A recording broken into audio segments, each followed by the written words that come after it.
All right. Hello, everybody. Welcome to the first session of the second mini campaign.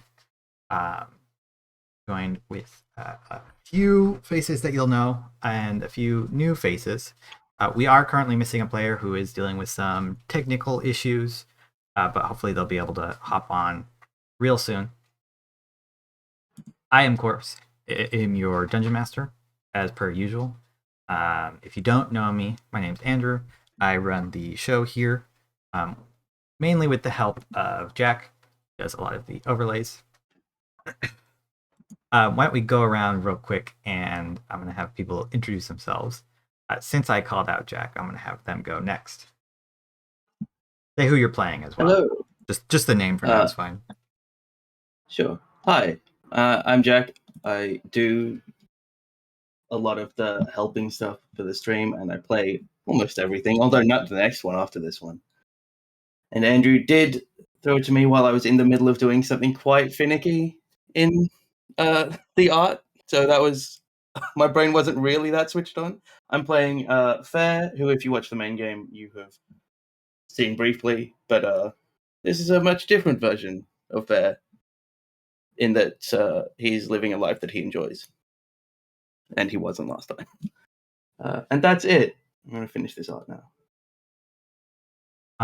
Going over to the next person, Marissa. Why don't you go ahead and give yourself a quick introduction? Yeah, my name is Marissa. I'm going to be playing Morgan Fane, who was also briefly in the main campaign. I don't help with anything with the stream and just try to be as chaotic as possible. This is true, as some of you may know. All right, go ahead and swap over to Kristen. Hi, I'm Kristen. I am not part of the normal group, but I did get the chance to play with a couple of these people in the first of the mini campaign sessions. And I'm going to be playing in this game Talia Thornthendriel, or Ty for short. All right, going out to one of the new people, Christopher. Hey, I'm Chris. I'm playing August Portier, and I'm not a established player in any of the current campaigns until now, but I hope to have a good time. And last for the moment, but certainly not least, Sami. Hi, I'm Sami. I'm going to be playing Madge. I'm not part of the main campaign either, but I'm Jack's roommate, and I'm looking forward to having some fun. Okay. Like I said, we do have one person missing. They're kind of trying to sort out some microphone and other issues, but hopefully they'll be on soon. And when they do hop on, I'll be sure to have them introduce themselves. I did mention in Discord, but the overlays are off. I'm aware of this. I'm hoping that once the other person hops back in, they should fix themselves. But for now, this is what we're working with. So all the names are wrong, but I'm sure you are very intelligent people who can figure out what they should be. So, we begin today with the sight of a ship at sea. It is sort of rocking as the waves crash into it. It's a very pleasant day out, as it's towards the tail end of summer, beginning of fall. But here in the Lemanian Sea, that means that it is only a little bit warm, as opposed to being terribly hot up in the north. All of you are currently on a ship. Aboard the ship named the Swift Albatross. It's mostly a merchant vessel, kind of mixed use. There's plenty of cargo down in the hold, but there's also a number of passengers who are currently making their way from one city to another in the Lemanian Sea. As we kind of zoom in onto the ship, there are a few sailors working some of the rigging. You see the tiller is giving some orders, and we see standing on the side of the ship is Fair. Fair, you are currently talking to Morgan. The two of you have been working on the ship for maybe about a month or two, not terribly long. It has been a few months since the last time you worked together down south near Telenfagon. But both of you eventually made your way back up to the north, to the seas that you're a little bit more familiar with. This is one of the last voyages that you're contracted to do with the Swift Albatross. And I think you're maybe discussing what your plans are when you leave. Across from you at the moment is somebody that you're both fairly familiar with. You see Madge, this sort of hedge witch that you've encountered a number of times in your travels. They seem to always be at or near the sea for whatever reason. And Madge is currently glaring, I think, at August, who is performing a fortune card telling for some of the other sailors off to one side as they're kind of actively doing some small tasks. Also aboard the ship is Mud. Their player, unfortunately, is not here yet, but they're picking up, moving some cargo around, doing some small things. They are clearly a martial character. They've got a big light hammer at their side. And they seem to always be carrying a net with them as well. Ty, you are seeing everybody for the first time. You have been on the ship for about a day so far, but you're not very familiar with any of the people on here. You booked passage just heading from one city to another, probably not really caring all too much where you're going, just looking to get out to sea. The captain of this ship is a human woman with long blonde hair that's usually tied up in a bun. Her name is Colin, and you all are familiar with her either because you booked passage on the ship or because you've been working with her for some time. I'm going to have everybody make me a perception check at this point in time.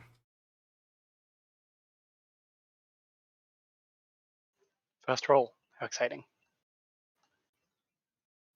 Morgan, get out of here with your Marissa's starting off +6. strong. I'm getting the bad rolls out of the way first. It's all part of my plan.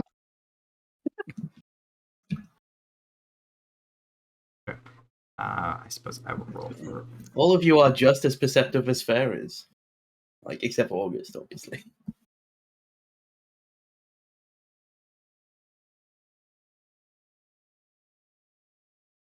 Fair's telling Morgan a story about how his partner's adopted brother found out that they were like the scion to a dwarven hold, and we went there, and there was like a phoenix, and that's like a full thing that happened to Fair in the last few months. And it's like you just absolutely would not believe, but like an actual living phoenix in this dwarven kingdom. Morgan's probably pestering you about questions on the Phoenix and not anything else that happened in that story. Cool. That's fair. That's a valid way to respond to that. All right. As Fair is regaling Morgan, whose attention is solely focused on this, most of the ship seems to be a little bit oblivious. However, August, I think perhaps something in the... I was going to say in the back of your head, but maybe rather in one eye socket, draws your eyes over to one of the sides of the ship. And as you look out, you can see a darker patch in the water. Look over, I think maybe a whale or something like that at first, but it's moving towards you guys at some speed at the moment. And as it gets a little bit closer, it seems to you to be moving with some purpose. Is it like moving with the ship, or is it like going to be like a collision?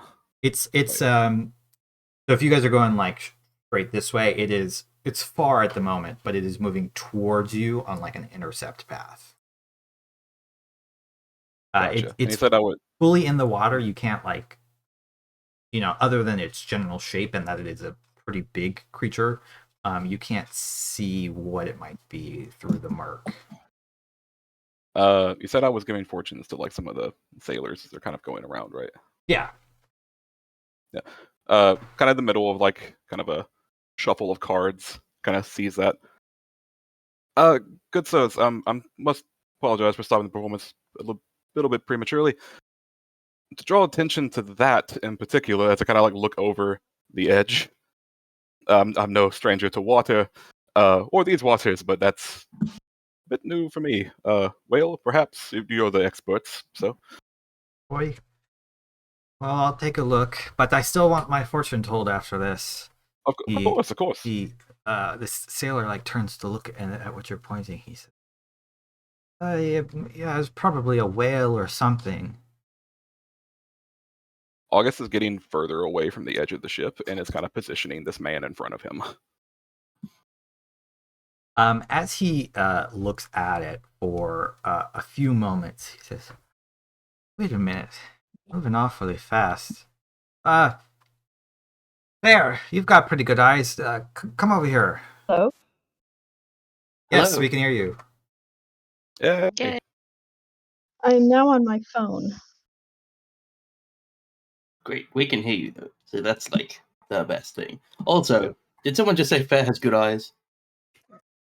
Yes, Who this is this random person? sailor. All right, yeah, Uh, I'll go have a look. I accept that is true. I think You Madge probably would will have be said listening. Morgan, even though they rolled a 1. They do have a +6. Now that I'm Yeah, thinking I about it. do have a -2 wisdom. Yeah, Morgan will just tag along because something Yeah, interesting's Fair, happened. Fair brings Morgan because I assumed that that's what the sailor meant. Like, oh, bring someone with good eyes. Are you connected? Sorry, I am going to, since it seems like Ezzie's not going to have a camera, I'm going to fix Yeah. the camera setup real quick. But Yeah. both the two of you walk over to the side of the ship, and at first you like the patch could be mistaken for like just a large school of fish or something, but as it moves from like a couple thousand feet away to 1,000 feet away, it is a singular mass with moving at speed, certainly faster than the ship could move in a water, and probably faster than a whale, any whale that you've seen or are aware of. I think- Can I also come over to the side of the ship and have a look? Sure. There's a Anything bit like of this commotion? there's a bit of a commotion happening at this point. To catch Ezzie up real quick, I just you are all on the same ship, traveling. Bear, Mud, and Morgan are all working on the ship, but this is like basically the last voyage before your contract's going to run out for this particular ship. It's a pleasant afternoon, warm in the late summer, but not overly hot, when August saw something moving towards the ship underneath the water, off to one side. Now there's kind of a crowd building around this. If there's a commotion happening over there, Ty is certainly like forcing herself into the forefront of that. Am I just a cook on the ship? I will leave that up to you. You're probably not more than a quartermaster at most, and that would probably be a lot. I think since Fair is there, Fair naturally just like turns to the rest of the crew that have started to look now. Says, all right. I was happy for you to. I don't know what this voice is. Give me 1 second to mute and say my own character's name. It's fine. I got it. Fair says, all right. It was fine that we were all getting our fortunes told. A lot of fun. But now get back to work, and I'll try and get the crew to get back to work. Can I make a persuasion check? Sure.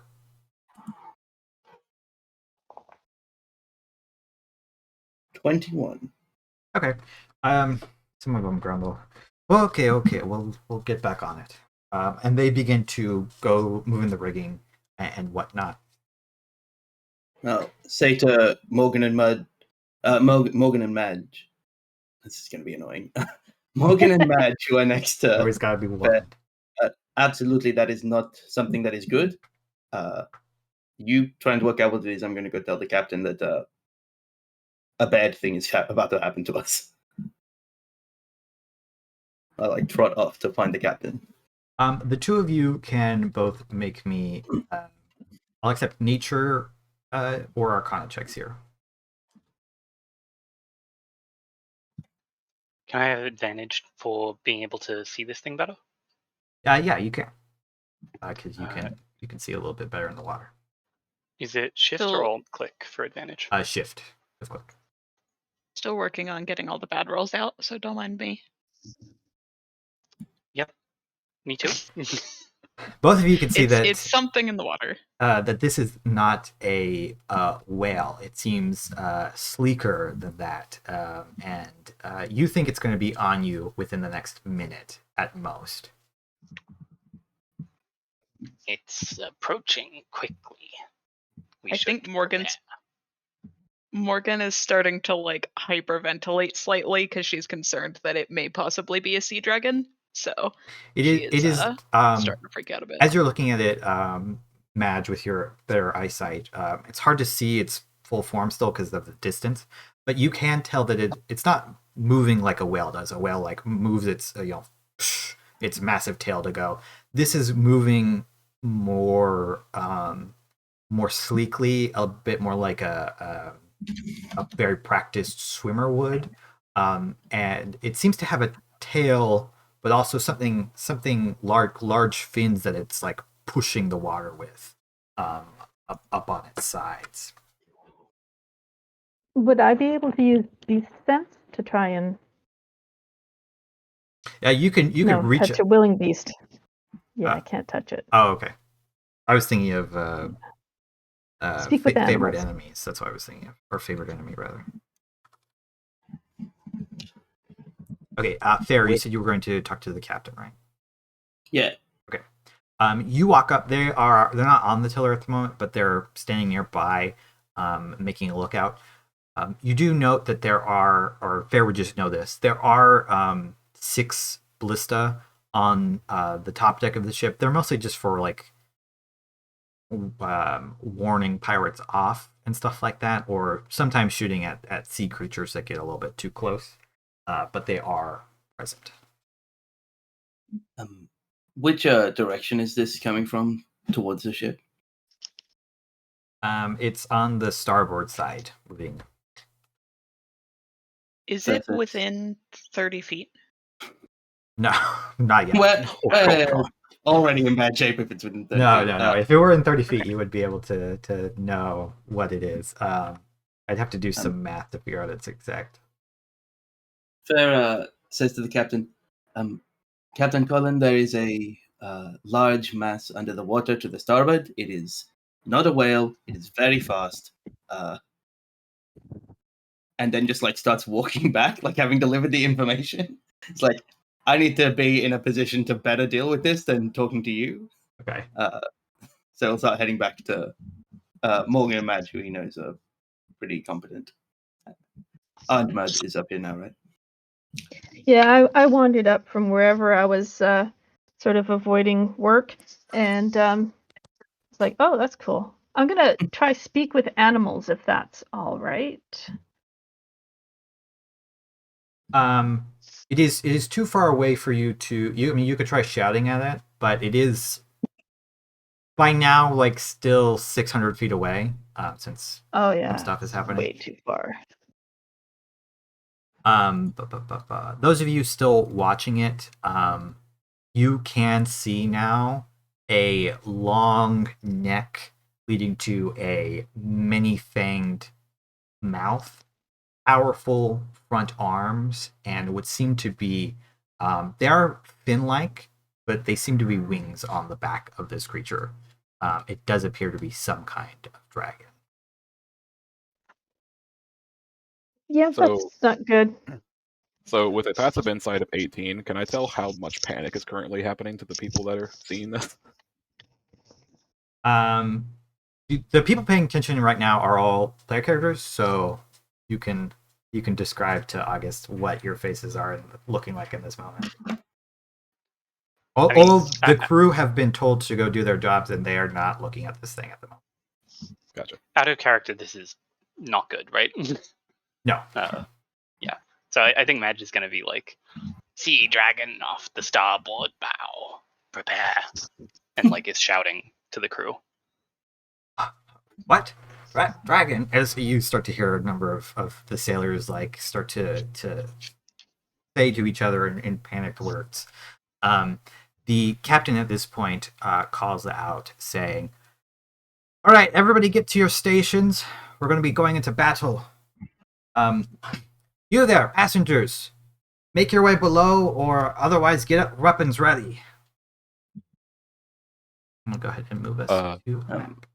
August will quickly pack up the very kind of impromptu stand that he made near the starboard part of the bow. And actually, I just pulled up the ship. Let's say, is there like where are the stairs? Is there like stairs going down for like where the passengers go? Yeah, let me pull up the token. So, Oregon.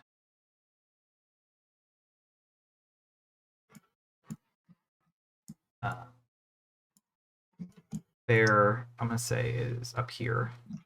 You want to go to talk to the captain.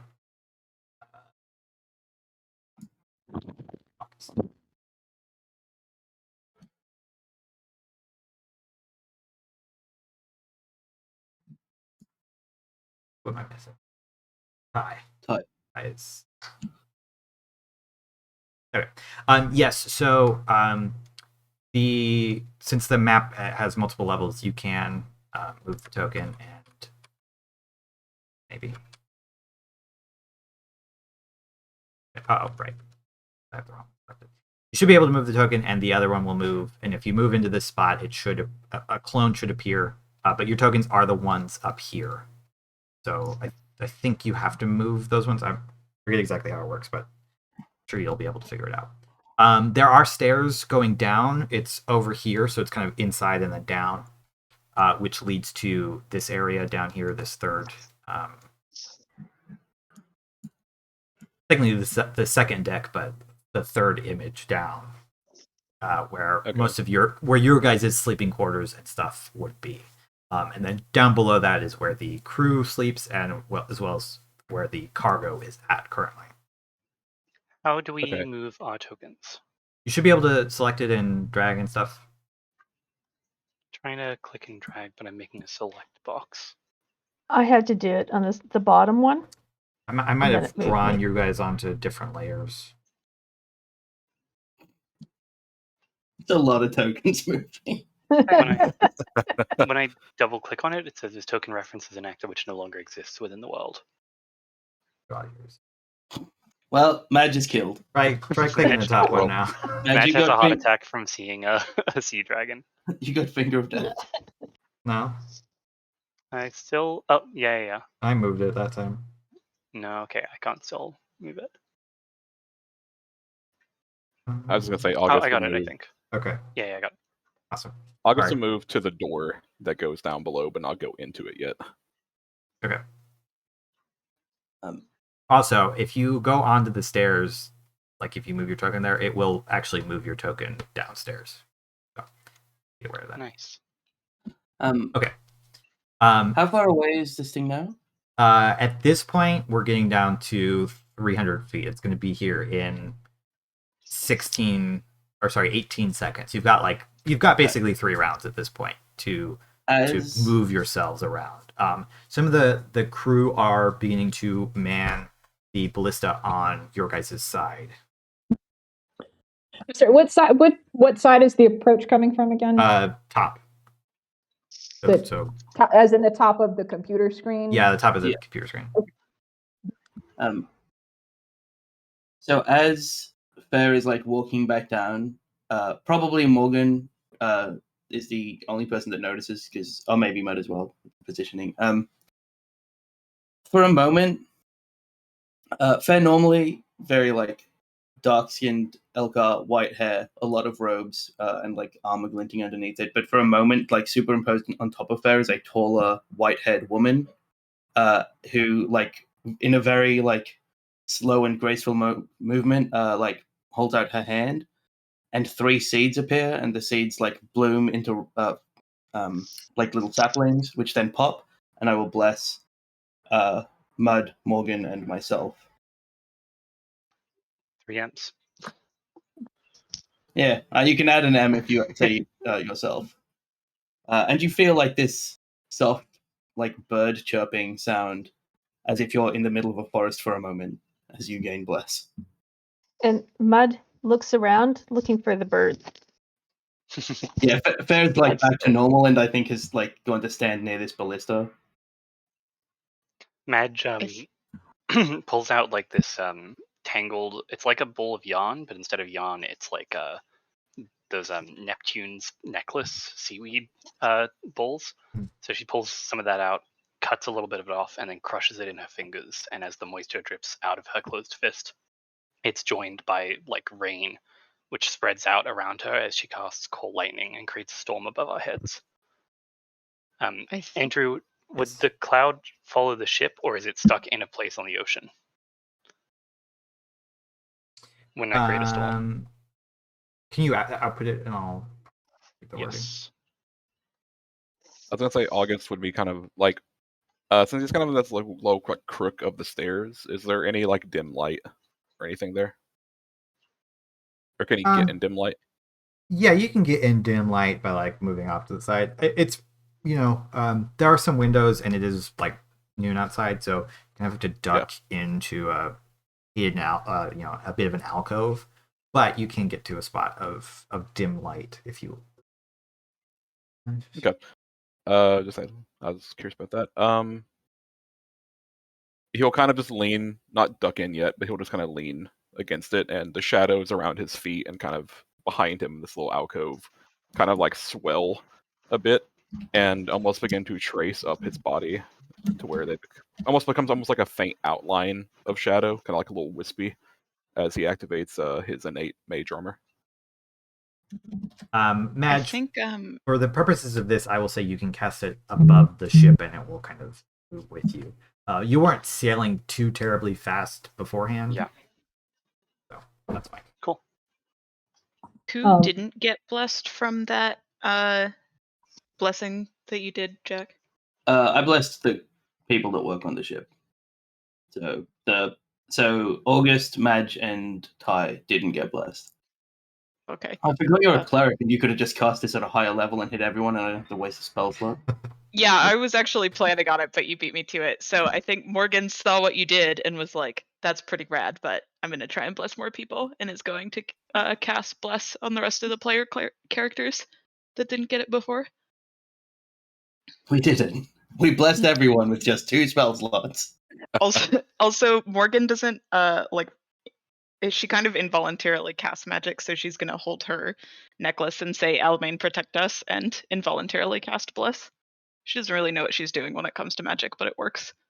All right, so I think everybody is blessed now. Yay. Oh yeah, love to see it.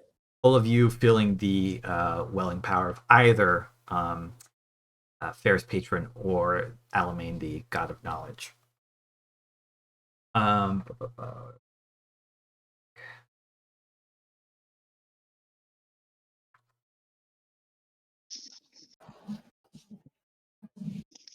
Some of them are still working the riggings, trying to keep the ship going and whatnot. There's still a person on the tiller, but there's enough extra crew members for basically all of one side of the ballistas to be manned and loaded. They are starting to turn them to face as close as they can get to the correct way, as well as Fair. I think you are, having cast bless, you are starting to aim yours. And can I get off an Eldritch cannon? Create my own ballista?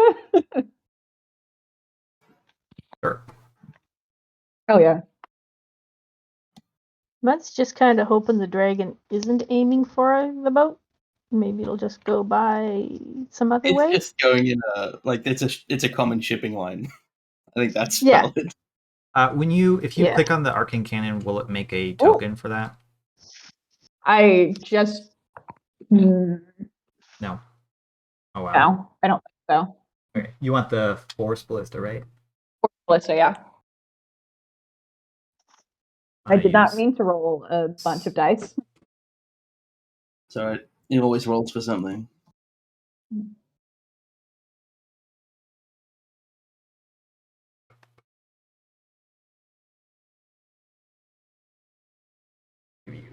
Can you move this, or is it just in place? I'm forgetting now. No, I don't think I have control over it.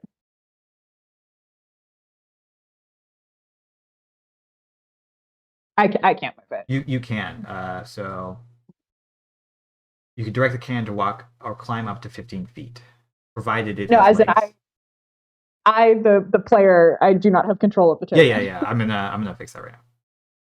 I wasn't gonna bother if you couldn't move it at all. So I'm gonna place it right next to you for now, but you can put it. You can Oh yeah. move it and stuff. Okay. Everybody seems ready then as the dragon surges into range of the ballista as well as some spells. So it hits the 100-foot mark basically and will arrive on the next turn. You all have a round to do something to it before we're going to roll initiative. The three sailors, apart from Fair, are going to attempt to shoot their ballista at it. I'll go ahead and roll those real quick. All three of these crit dies immediately. We did it. Maybe. That would be funny. They all critically fail and shoot themselves. That's 1, 2, 3. 1 hit. By the way, Bonus. Andrew, the cameras have messed up on the stream. Okay. Specifically, my camera seems to be gone. Oh, I think it's because Ezzie's has turned back. Oh, on, so it's all Ezzie's. rearranged Okay. again. Yes. And I had moved Sorry, it. I should have told you. No, that's okay. So You can actually right-click and show non-video participants. I think that helps, doesn't it? It does, but because I have the bot in, I have to do some stuff. It's fine. It'll only just take me a second to. we've been doing like we're up to episode 28 or something of the main game, and this still happens once every 2 sessions. It's just the way that Discord was not like a super great Yeah. fix. Can I ask, unfortunately. Kristen, what does your ballista look like? Yes, do that while I fix these. So I think that it looks very similar to the ballistas on the ship, except it's decked out in like a bunch of like weird, not pirate good luck charms, but she's not a pirate. Okay. It's legally distinct from a pirate. Yeah, Legally, legally. not a pirate. Allegedly. Okay. I'm also gonna move us to the map on the stream so you guys can see what we're all blabbing about right now. Okay, so the 3 ballistas go off. The first one hits, and you can see a small trail of blood start to leak out in the water. The second one flies wide. However, the third one does land home right in the neck, crashing the creature. Fair, if you want to roll yours as well, assuming you're going to be doing that. Yeah, what's a ballista? Is it dex? Yeah, it's a dex weapon, basically. I'm probably not proficient. I don't get martial proficient. Oh, I do from my Warlock patron. So here's the first one. And it is 3d10 damage.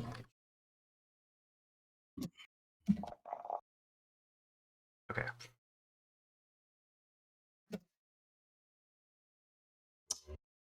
$15.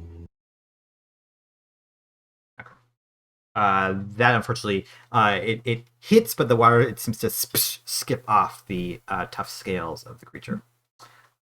Fair's never fired a ballista before, and there's a moment when his hands are on the ballista and he's trying to work out how it worked. That the hands again superimposed to like thinner hands, as the Lady of Le Mans says, basically teaches him how to use the weapon in a moment, and it's like, all right, and then fails to shoot, and he's like, I really should just learn these things myself. So you said we had 100 feet before we hit the boat, so does that give us time to do one more action? Yeah, this is what's happening right now. Yeah. You can do if you have a ranged attack, you do a ranged attack. You can do something else if you have something else you want to do. Mud August, remembers to Hunter's Mark. Okay. August will quickly kind of pull out a tarot card deck from his side and quickly flip through until he pulls out the Hanged Man, and we'll kind of just hold it out and drop it, and it'll sink into his shadow, and he'll just kind of like, almost like kicking his foot, like kicking a can down the road. A chunk of his shadow kind of rolls off and begins to stand up and becomes a shadow spirit, Nice. Okay. That's sick. which I can't see that. That was very cool. Mud will also shoot their longbow. So I just hit the dice on this? You should be able to just hit the dice and all. And it has bless. So Yeah, so you can add a it d4. didn't add But you have to. D4 Yeah, you have to do it. manually. Okay. Yeah, I can add a thing. So is there a way to add the shadow spirit? Yeah, I'm gonna pull it out right now. Okay. And And he does bring it out as Fury. can you output this spell as well? Do I just hit info? You should just be able to roll it like like you were gonna Okay. cast a spell and do it that way. Nope. Sorry, that's wrong. That's okay. If you are you trying to roll the d4? Yeah. Okay. Down at the very bottom of that window, there's like a little d4 symbol. You can click on that, and then it'll put the Excellent. output correctly into chat and stuff. Okay. That does hit with bless. It would have missed otherwise. So go ahead and roll damage, Okay, cool. and you can do that by clicking where it says damage. Damage, and it is Hunter's marked. Yes. So we will have to add that d8 as well. So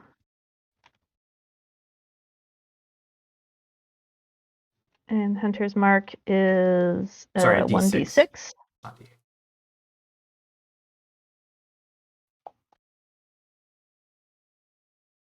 So 7 damage.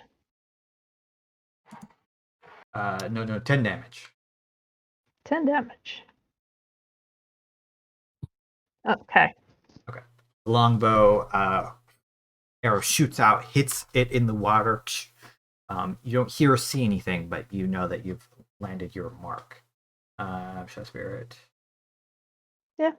Mud's good at what she does.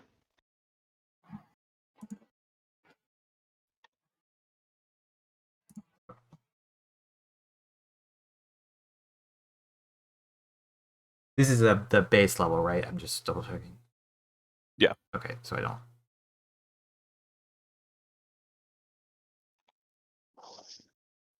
Okay, yeah. So that should be set up correctly. I'll give you access to it as well.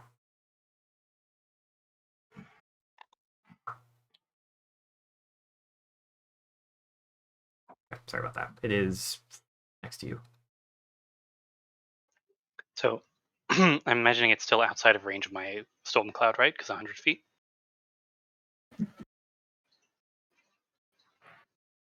Yes, it would still be outside the range of your storm cloud as we're doing. So I will Madge again pulls out this bowl of seaweed and will pull a piece off, and as she throws it out towards the creature, it warps into this blade of ice. And she will cast Ice Knife. With an extended range. Okay. Thanks to my feet. Okay.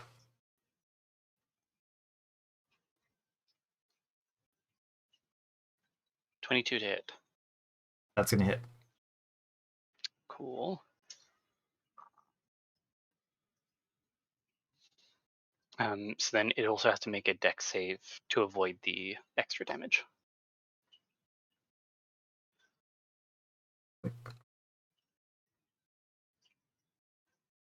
That's gonna be a success.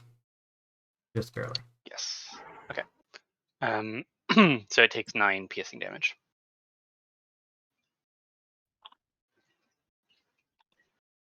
Andrew, how's this thing looking?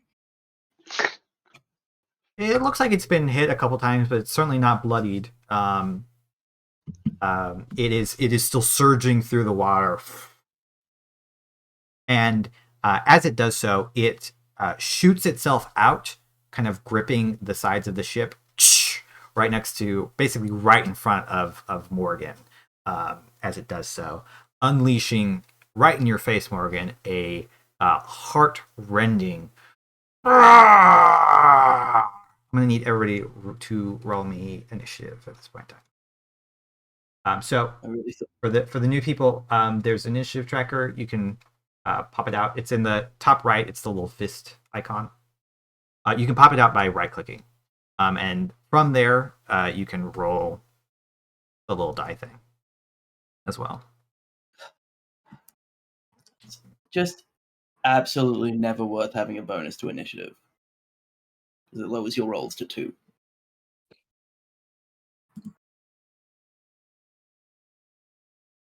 Pretty sure I'm going last. The Shadow Spirit doesn't have its own initiative, does it? It follows after me. I'm just gonna remove. I'm sorry. Where is the dice on this initiative? Do you have the combat tracker open? Yes, I do. Okay, it should be next to wherever your character is. So there'll be a big D20 symbol. Yeah, it doesn't exist until you hover over that space that you can roll. Oh. Otherwise, you can roll it through the character sheet. I didn't realize it. It's always up for me. Yeah. No, it's not up for me. Okay, well you can just Okay, roll. let me find. Yeah, roll it through the character sheet or however you want to do it. I have to go turn the air conditioning on very quickly. There we go.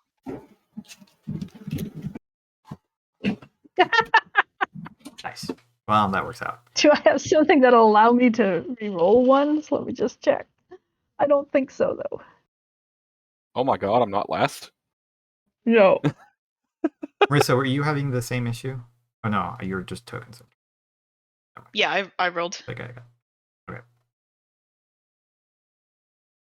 Unfortunately, the creature has moved too close for this current person to aim their ballista.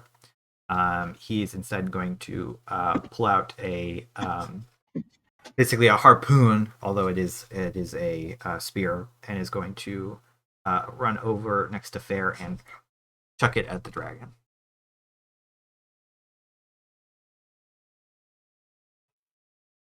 However, it is just going to completely shatter against the dragon's hide. It will then be the dragon's turn. Man, you guys didn't roll very well. No. Rub I it in. just have a +9, Andrew. What can I do? Like, I was so happy that I had a +4. I was just like, oh man, this is new for me. And then, yeah. The dragon is going to start. Morgan is right in front of them, so they're going to start with a healthy bite attack against you. No. 17. Ah. I'm going to take that as a hit. You're going to take 20 points of damage, 14 piercing and 6 cold, as this Ow.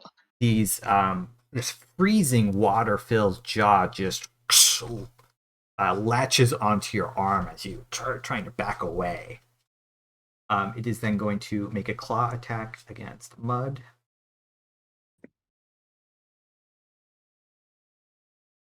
Hitting. For 15 points of damage as it rakes a giant claw against you. I don't like that. Uh, That hurt. I think this is We're all in going danger. fine. This fight ends with August waking up and this was all a dream. Everyone else is too far away, so it's going to try to attack Madge again. Sorry, not Madge. Mud again. Look, it wasn't a mistake that I asked if there was a hole in the stairs that I could hide in. Mud, you get hit a second time. Ow. This time only for 12 points of slashing damage as its second claw flashes up against you. However, it's now your guys' turn to retaliate. Man, This guy dragon sucks. also going to chuck a spear. But unfortunately, they're not as good with spears as they were with the ballista. It is then Thayer's turn, There, it's a deck out of this.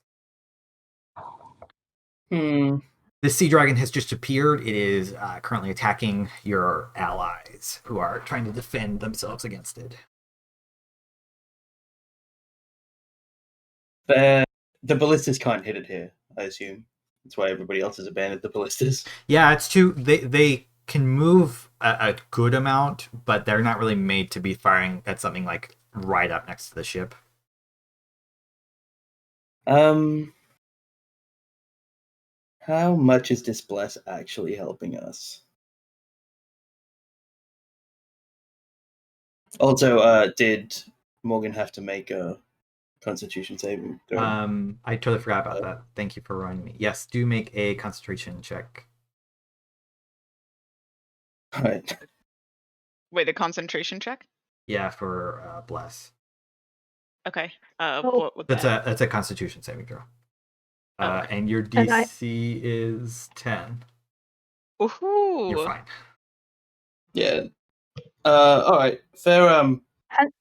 We don't. Hunter's Mark is also a I- concentration? Yeah, it is. I usually rule it as not being concentration because I don't think it's good enough to justify it.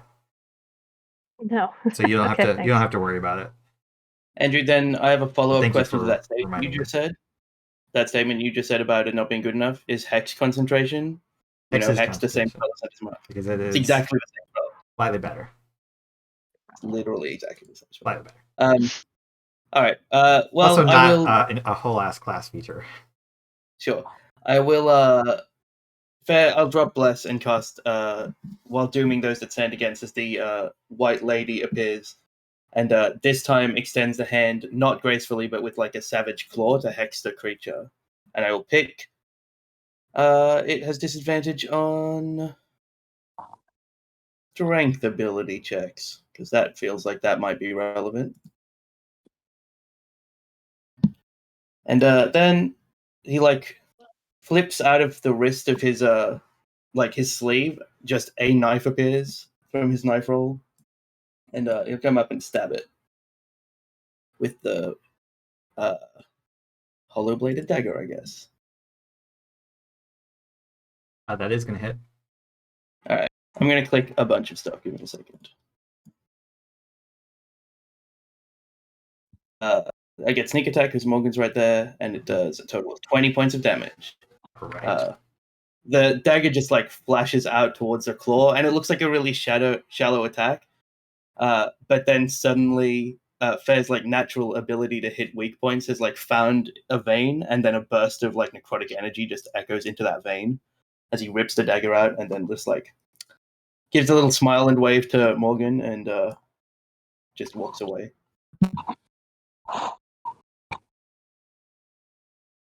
And double check. Everybody is blessed, right? Correct. Yeah, No. should be. It's just Morgan, bless. Mud, and Fair are now not blessed. Oh, because you're not doing concentration okay. anymore? Yeah, so that was only a 22 to hit. Yeah, I figured maybe Hex's damage was worth it. Okay, I'm just going to drag bless onto the people who should be blessed. Get blessed. Mud remembers to take out her shield. I hate having shields. You just got to remember to be holding it for that AC. And it's I like, had to put back my longbow and take out my shield. All right. It is then going to be Madge's turn as there flashes at the creature and then backs away. Cool. I am not confident about this working, but we'll give it a try. Madge will again pull out her magical focus and throw out one of these beads of seaweed. And as it reaches like above the creature, it sort of explodes into the splash of water, along with barnacles and sea worms, which all try to attach themselves to the creature's hide, and they will cast Infestation. So it makes a Constitution save.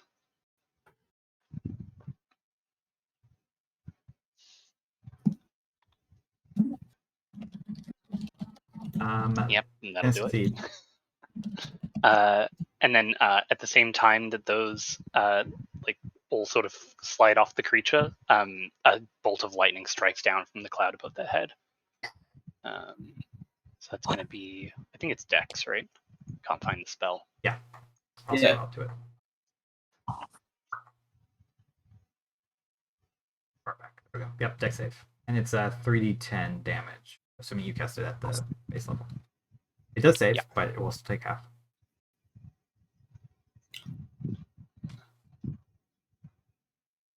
It's fancy ass dice. 14. All right. Just keep layering this storm on top of it. I got it. It's fine. Cool. A And bolt then of after that, lightning. Sorry, go ahead. Madge will just move back. Oh, geez, to the behind the mast. But yes, You kind of run up the stairs and by. A bolt of lightning crackles down from this sudden storm that Madge has summoned, scorching the side of the dragon, though it does move out of the way enough to avoid some of the damage. Another spear is thrown. Another spear hits the water. Is then going to be Ty's turn. Cool. Is my ballista too close to be effective, or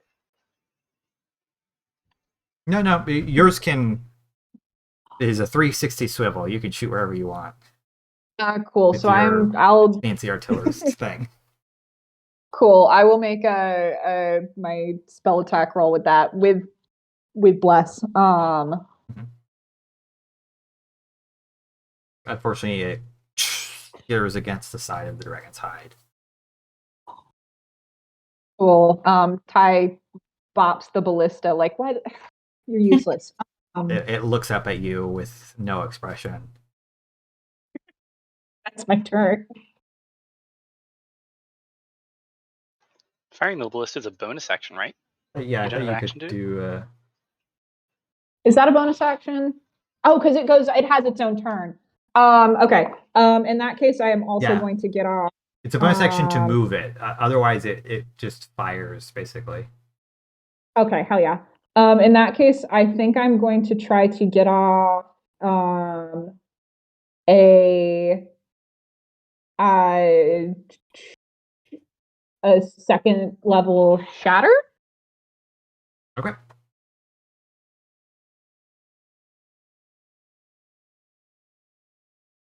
I'm assuming you're going to do that in a way that avoids the ship. Yeah, I think I can. It's a 10-foot radius, so Yeah. I can plop it right on top of that guy. Go right on its tail. All right. Constitution saving throw.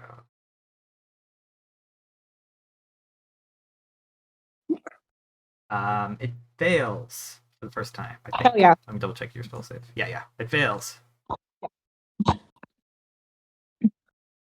Or a billion spells at it. Once. The water around the dragon, all of you hear like almost a thump and then splash as it goes flying into the air. The dragon is racked by a shatter spell.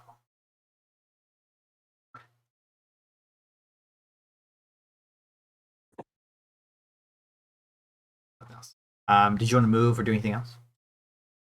No, I think I'm good where I am for now. Okay.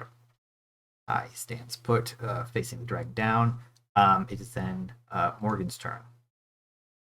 Okay, so I think Morgan is like visibly shaking, and she grabs her like talisman that she has around her neck, and quietly whispers, "Alamein, give me strength," and inadvertently casts Shield of Faith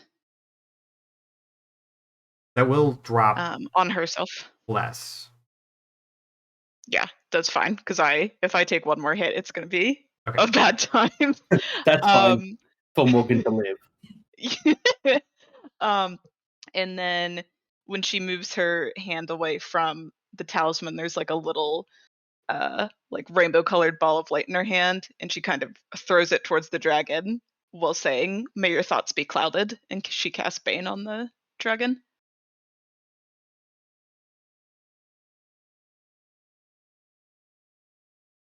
I like that Mud thinks everything that- Morgan does is just a prayer. Yeah, I'm because she praying. can't do magic. She's just praying and being like, "Hope this So- works." Two things. That's 2 leveled spells. It's also 2 concentration spells. Oh, am I? That's right. I can't do 2 leveled spells at the same time. And if you cast Bane, it would also drop Shield of Faith anyways. Okay, well, just pretend that didn't happen. You saw nothing. Okay. Yeah, Already Morgan- You prayed, it didn't work. Yeah, the ball just like flew out to sea. New characters, Um, everybody. Halloween's like, no, don't Yay. do that. Okay, if that's the case, My child, you are I- being an idiot. I think that Morgan will instead use her short bow. Okay. On the dragon. And if this hits, I don't know why it didn't show the damage. but- Sorry.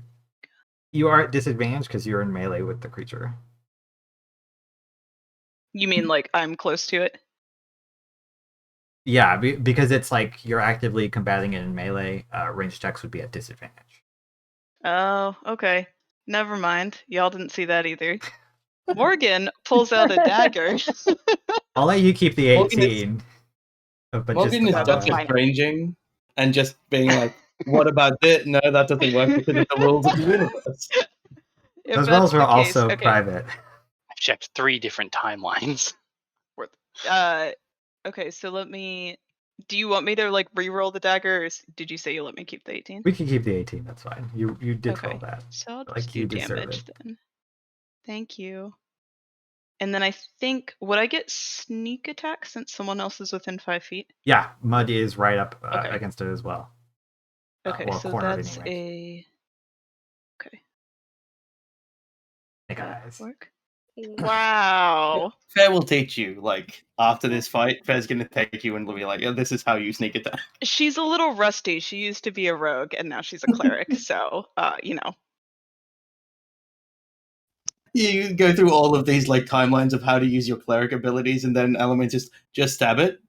Yeah. You're like, "Alright, Yeah. And then that's all I can do. So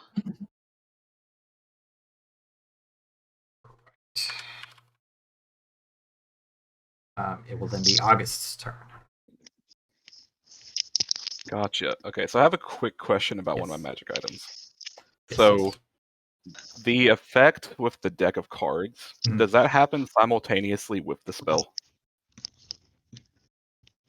No, it will happen after the spell. So it doesn't apply to the spell itself. Does that make Mhm. sense? Yeah. If I'm understanding the question correctly. That makes sense. Okay. So what I'm going to do is August is going to move a bit further away because things are getting a bit hairy up here. So how do I move? What? There we go. Move a bit further away, not very far. Be another, yeah. And similar to whenever he brought out the Shadow Spirit, he's going to reach kind of more fumbling now that things are getting kind of a bit more intense. But he's going to quickly look through and pull out the full tarot card and hold it up almost like facing the card towards the dragon. And is going to cast Phantasmal Force at the dragon. Which I think I can put that in the thing.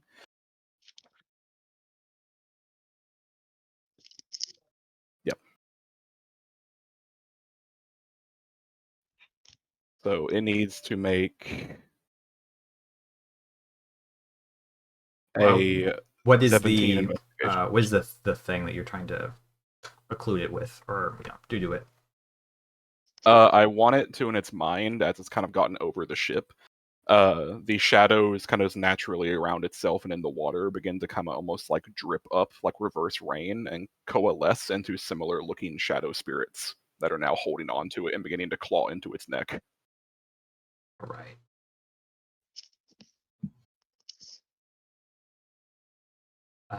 It fails. It seems to perceive these many shadow spirits like clawing at it, trying to rip into it.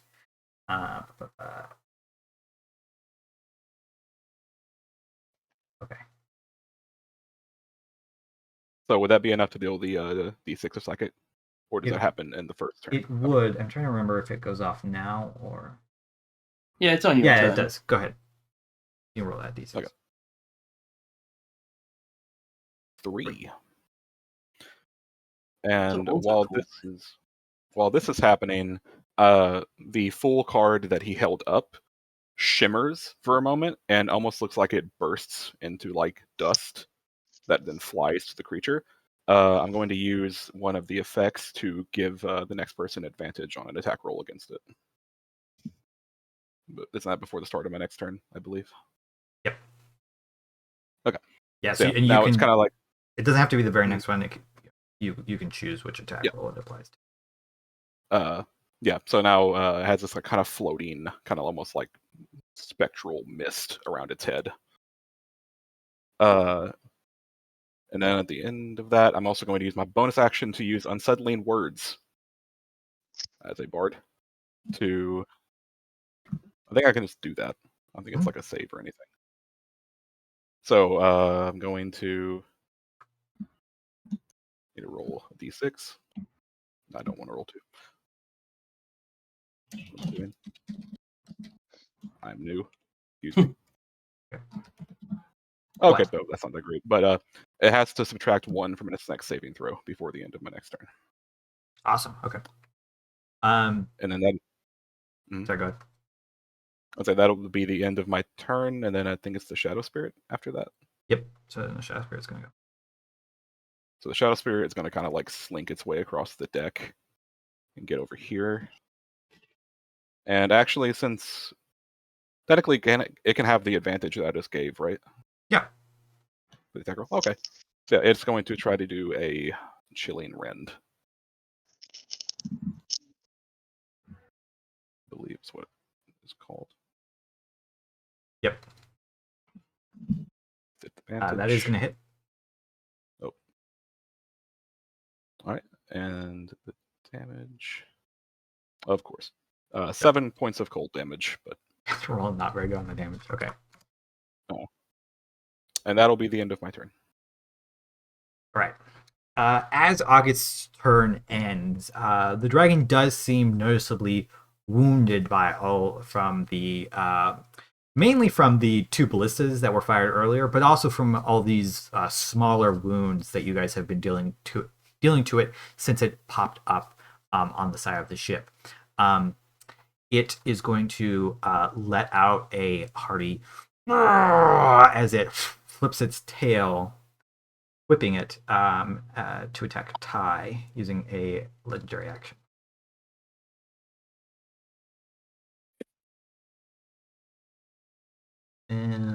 Ooh, I think that misses you. That does miss. Okay. Just barely. Sorry, go ahead. As an FYI, I know you have the magic item that I was given that bumped me up to a 17. The other one of the infusions that I chose that I don't know how to like actually get it to apply is another +1 AC. So I should be at 18, not 17. Okay. I can adjust that real quick. Okay, cool. 18. So it whips out, and to everybody else, it seems like it should hit, but thanks to your Artificer infusion and the magic of the coat, it manages it glances across it, but only leaves like the barest marking on your leather armor. Okay. Give everyone a cheeky wink. It is then going to be Mud's turn. Okay. When Mud hit it last time with her longbow, she favored foe. Mm-hmm. Chose it as a favor foe for 1 minute. So that would give her 1d6 if she hits again, hopefully. And she is going to, I think, poke it with the javelin. Yeah, that sounds like a good idea. And she gets to do that twice, I do believe, because she's only using 1 melee weapon.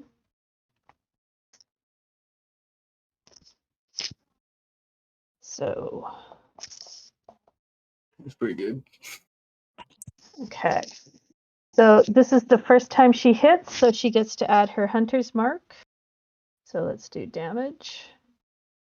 Hunter's mark is 4, 6. and favored Oh, foe sorry. is You 6. rolled this. Other way around, but that's okay. Oh, I guess to combine them. So 11 points it's of the same. damage. Yep. Okay. Okay. And then her second attack.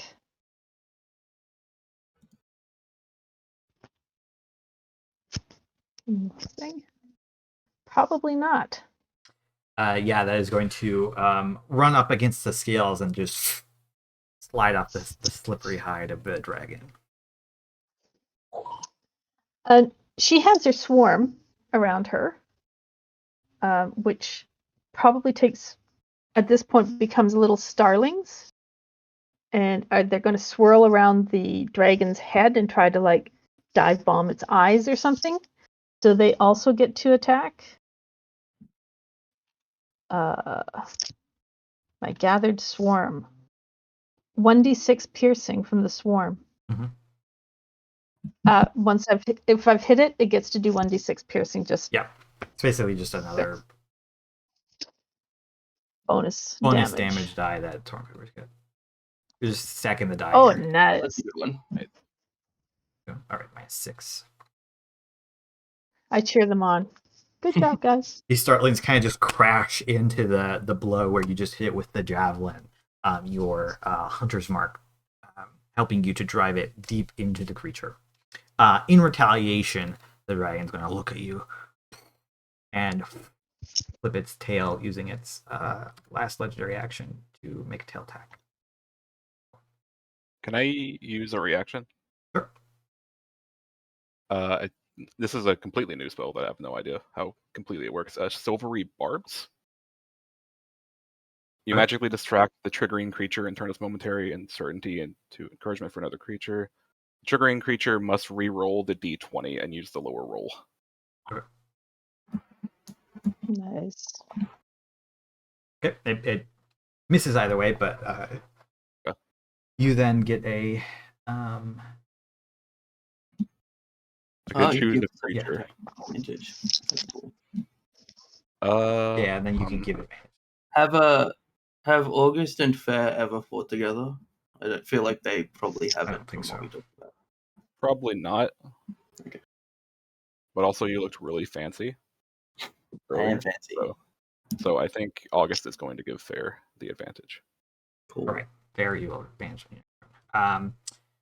The end of Mud's turn, this guy is going to pull out another javelin, picking up a harpoon from the ground, checking it, missing, as he is wont to do. Back around to the dragon's turn, sensing that this boat is not as easy prey as it was hoping, it is going to flap up, keeping flying above everybody. And it is going to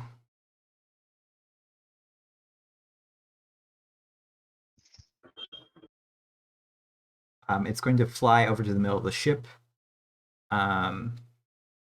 Mud, Morgan, and the Shadow Spawn can make attacks of opportunity if they like, as it flies up and past you. Sure. Quick question. Yes. My fighting style, the dueling, it says I'm supposed to gain +2 bonus to damage if I'm only wielding one melee weapon. Mm-hmm. Yeah, Has it been doing that? No, you'll have to remind me, or you can set. We can set an effect if you plan on never having that not be true. I plan on that never being. Okay. I plan on that always being true. I'll add it to your sheet so it does that after this fight. For now, just remind me that. Okay. I'll add. I think 4. You should have gotten extra from that by now. Andrew, I had a realization. What's that? Phantasmal Force's concentration as its shadow spirit. Okay.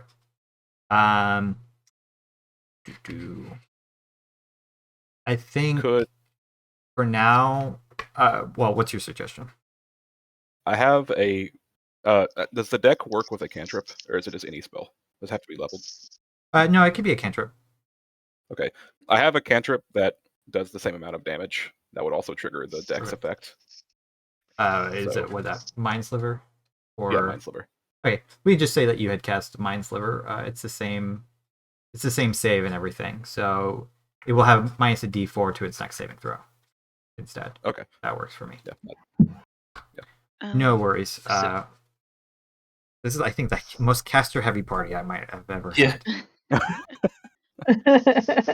Everybody can cast With- spells. With the opportunity attacks, I have a spell that says it's a melee spell attack. Can I use that, or do I have to use like a melee weapon? You have to have Warcaster, I believe, To cast the spell. to cast a spell instead of a melee attack. Okay. But that's a So good I could question. use a short sword. Yeah, you could use your short sword. Trying it real quick. Why did you not use your short sword last time? Why did you pull out a dagger? Don't worry about it. Okay. She was I paying. don't think that hits Morgan's just anyway. like, Yeah. short bow, no, dagger, throw away, short sword. Surprised by its sudden flight, you all kind of go to hit it, but Woof. all these blows glance away from its scales. It is going to rear its head up and summon a tidal breath.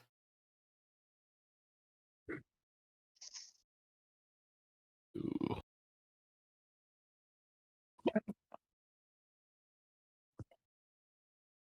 It's not good.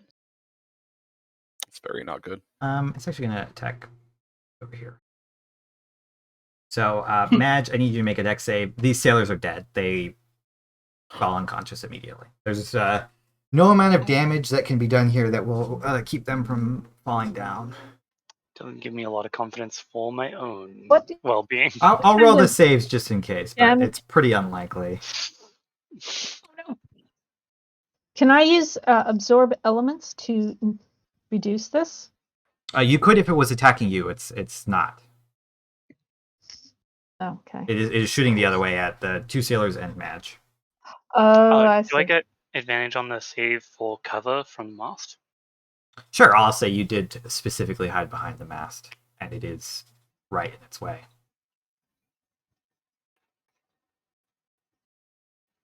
Okay, that's still going to be a fail, but good on you for remembering that. Good on you for taking a face full of tidal Okay. breath. Yeah, the two sailors Ouch. fall unconscious and are actually pushed out into the sea. Oh, Ooh. Well, they're just full dead. bye. No, one of them was my best friend. No. I didn't finish your reading any money. We had a transaction open. No.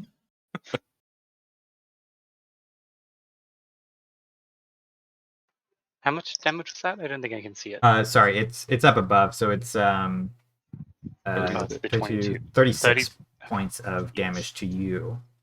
Good. Okay. You are then also knocked back 5.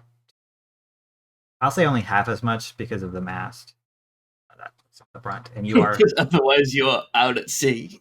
I would have put you at the very tip here for a dramatic effect, but I think it makes more sense that you didn't get knocked that much, and you are knocked prone. Oh, I gotta make a con save for 36. Is that right? No, it's halved, isn't it? Half. Yeah. Yeah. So So 18. 18, yeah, hard. easy.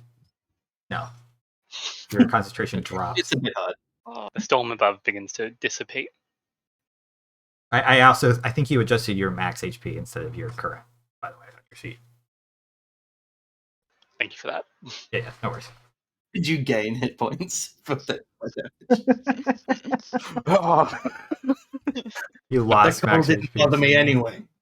I did it. Madge, you can make me an insight check as well as you are being hurtled across the ship. Okay.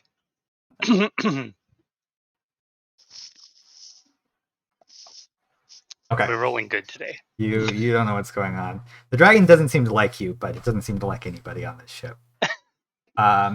That's its action to cast that, or not to cast that, to breathe, use its breath weapon. So that's going to be its turn. This guy is dead. Fair. It's then your turn. Is it flying or has it landed? I think it's kind of like up in the rigging a little bit. If that makes sense. It's not so high up that you couldn't like be below it and slashing up at it though. Okay. Great. I'm just going to kind of jump down past August, and as Fair is walking past August, internally, he's like blinked his presence to a fort forever ago, and he's standing looking out over these woods, and he extends his hand and he asks his patron and says, "Shall we dance one more time?" And as he passes August, there's now two people in his space, a tall woman holding a scimitar, and him like crouching low with his daggers, and I'm going to use Ascended Form. And I'm just going to try and annihilate this thing. The first one has attack thanks to the silvery, has advantage thanks to the silvery barbs. Let me double check. The sake of the audience and the players, Jack is using a homebrew subclass for Warlock. Yeah, it's Hexblade-y, but not the same. So you kind of just are good for one round as opposed to extended. All right. Yeah, it's got a little bit of like action surgy flavor. Yeah.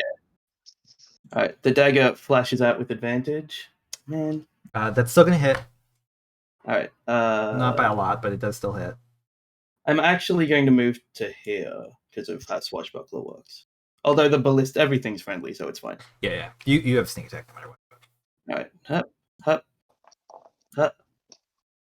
Then so as Fair is attacking, the scimitar is flashing out, and for the first one, it's one of Fair's daggers that catches it. And then the second attack, so close.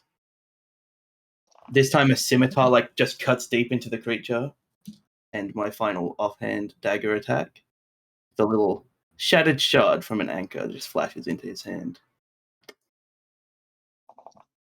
Thanks. That's gonna crit. I think I never critted with that. You've never crit using this ability never as well. successfully crit. I have to roll a hex again. So what that thing does for everybody else's sake is he gets an extra attack, and his crit range is expanded. And he gets a minor amount of bonus damage for one round. Is basically the thing. It makes you super good for one round only. No more stuff, as opposed to Hexblade where you get it for the constant time. So, did at least 11, at the level you are. 28, 40, 41, 56, 61 damage. Yeah, I wow, think. that was pretty crazy. Jesus Christ. I mean, this is like Fair's whole thing. You set up hex, and then you do that, and then you're bad forever. Yeah, and you also crit, which helps a lot. So you all see Fair like walk forward, and probably in his element, the best that you've ever seen him. And for those of you watching him fight for the first time, he seems just like a whirling dervish with this second form overlaid on top of him, helping drive the blows even deeper. You are slashing into the dragon. It is greatly wounded at this point, and it looks absolutely furious with you. And as it ends, hang on, 1, 2, 3, 4, 5. As it ends, it spins, and the figure like spins at the end of a dance, and like they just orientate perfectly towards the Le Mans Woods, and she just like zooms back. All right. And then I could walk away, but I can't get out of its range. So at the end of your turn, it is going to use both of its legendary actions to make a wing attack at pretty much everybody. The whole deck. Everybody but Madge.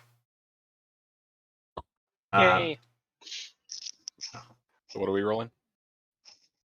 Give me 1 second. Or is it as an attack? Yeah, we're gonna get our asses kicked is the TLDR, if I understand correctly. It's probably fine. Morgan Alamein will protect you. I feel like Morgan's just gonna go flying off the boat. If Oh, I my know swarm why. lifts me up by 10 feet, will it miss me, or will that would still be hit? I think it still would hit it's because of the. basically it's 10 feet in every direction, so your swarm Yeah. also can't move you on other people's turns, I don't think. No. That's actually It would wrong. be nice. Why it says 17. So it's a deck save. Oh no, it is 17. Sorry, I did the text wrong. It is a deck save. DC 17. I'll fix that. Okay. That's success. The rogues are just like, this is fine. Fail. Yay! Fail. Deck save. Um, How do you roll the deck saves on this? if you have your token selected, you can actually just click where it says save DC 17 in the chat box. Oh, okay. Yeah. Kind of And nifty. then Helps me manage sheets. Save. Okay. quick just ruling question for Flash of Genius. It says as a reaction I can add my Yep. intelligence modifier to the roll. Can I do that even though I've already seen the roll, or would I have had declared that? No, you can do it before or after. Okay, cool beans. So that's a plus an additional 4. Okay. Bringing you to an 18, so that's a success. Okay. So the only person who takes damage then is Madge. No, I failed. Oh, sorry, is Mud. Sorry. Mud. Madge is not there. Just me messing up the names. I'm just having a different life roll. Okay, Mud, you're gonna take. Sorry, I know it says tie, but that's just because I have their turn selected. You're gonna take 14 points of bludgeoning damage. As Yo. it, and you're also knocked prone.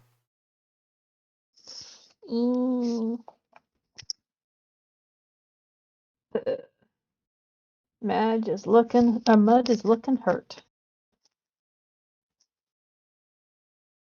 It is then going to fly up into the mast away from there, trying to get out of reach of all of your melee attacks. So it is about, it's on the mast about 15 feet up in the air. All right, I'll take my opportunity attack and hope. Did my Eldritch Cannon take damage as well? Does it have its own HP pool? I think it does, yes. Sorry, this is the first time I'm playing with Artillerist. 5 times your level. So it would need to make a... If it needs to make a save, you are just supposed to... As plus 0. 0. So just roll a straight d20, and you need a 17 up, basically.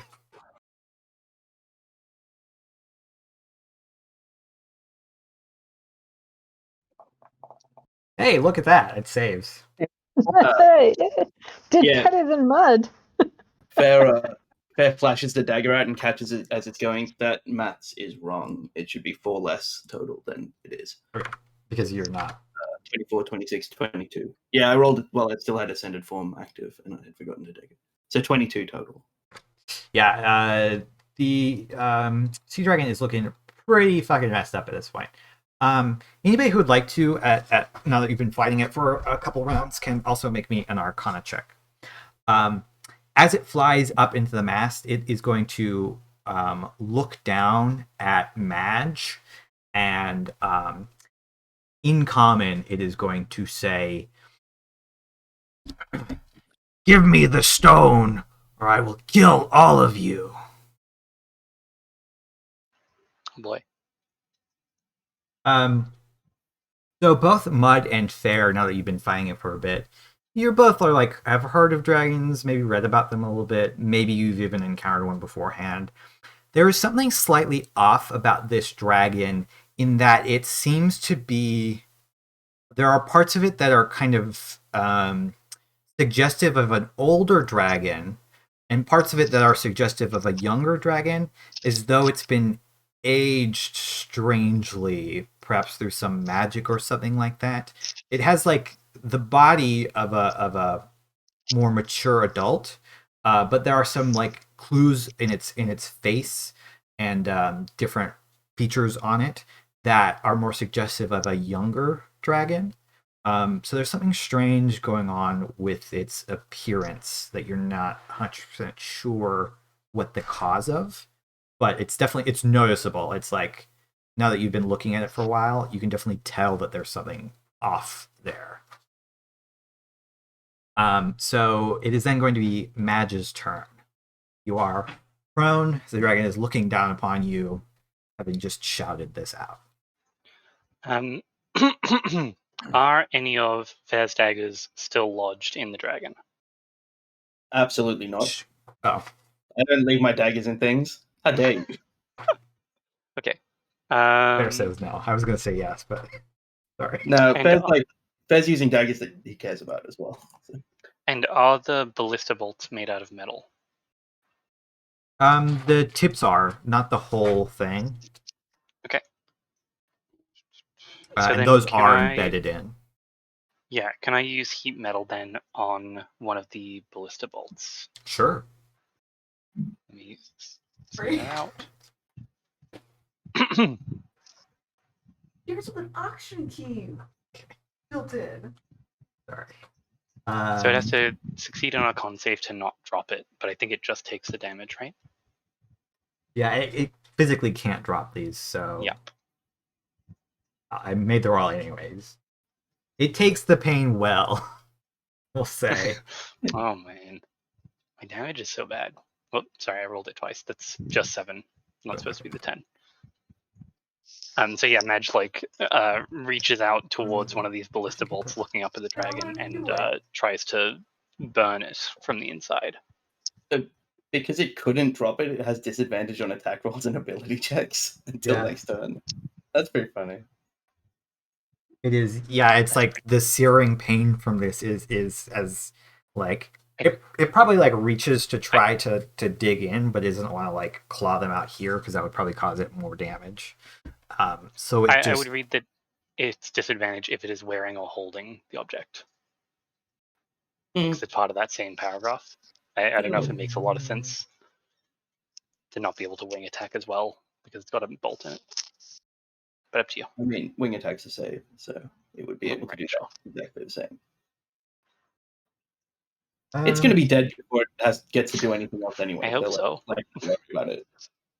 Yeah, I'm going to say it will. For now, we'll say it still applies. I'll have to think about how I would want that to work. Sure. Okay.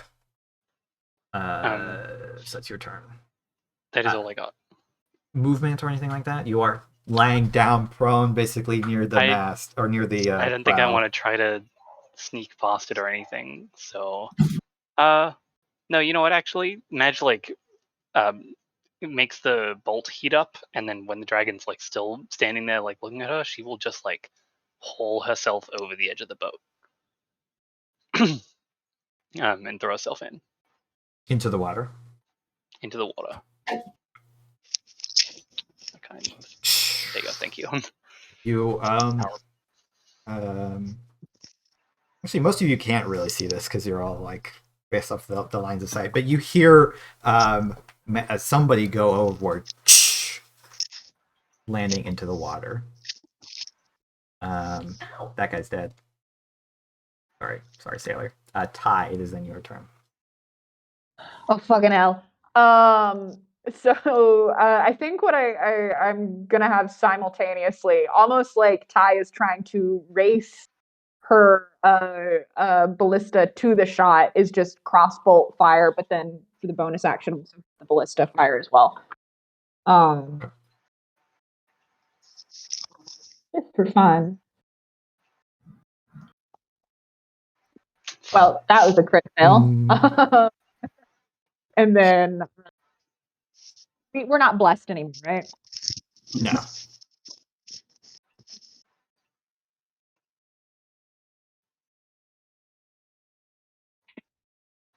And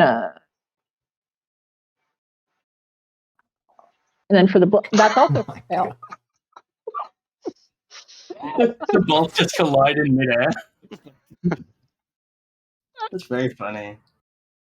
The ballista looks at you Although, again, having no face, it seems somewhat apologetic. It's all right. We do fine. It's just test shot.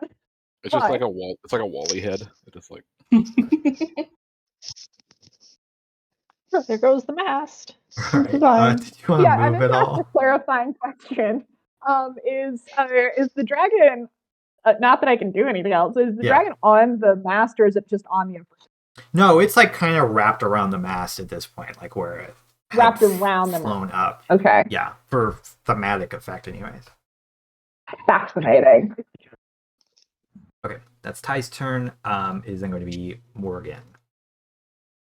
Okay, so I'm like torn between just like attacking the dragon as much as I can, or is it possible to use suggestion in the middle of a fight? You can certainly try. It is absolutely possible to use suggestion in the middle of a fight. I will say currently it has to minus a D4 and also 1 off of its next saving throw. I'm not sure whether to just ask it to stop fighting us and tell us what it wants, or if I should just try to kill it. The great decisions of D&D. Kill or talk. If I were playing Uba, I'd kill it, but since I'm playing Morgan, I think I am going to try and use suggestion. So let's see if this works. Do I have to say what I want it to do before I roll? You have to be extremely explicit about what the suggestion is. Okay. Were you one of the people who understood when it asked for the stone?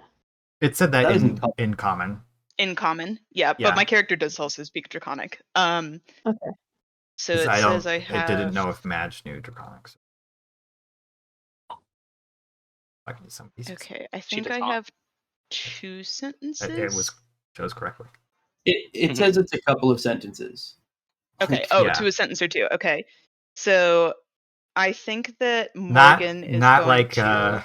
no semicolons and etc. a bunch of commas. Let's keep it. Okay. Couple So lines long. I think Morgan's going to say, you foolish dragon with no manners. Just waste a sentence. my Flavor other text. sentence is just one. I demand you stop fighting us and speak your desires plainly, and then she'll cast suggestions. Okay. So it's gonna make a wisdom saving throw.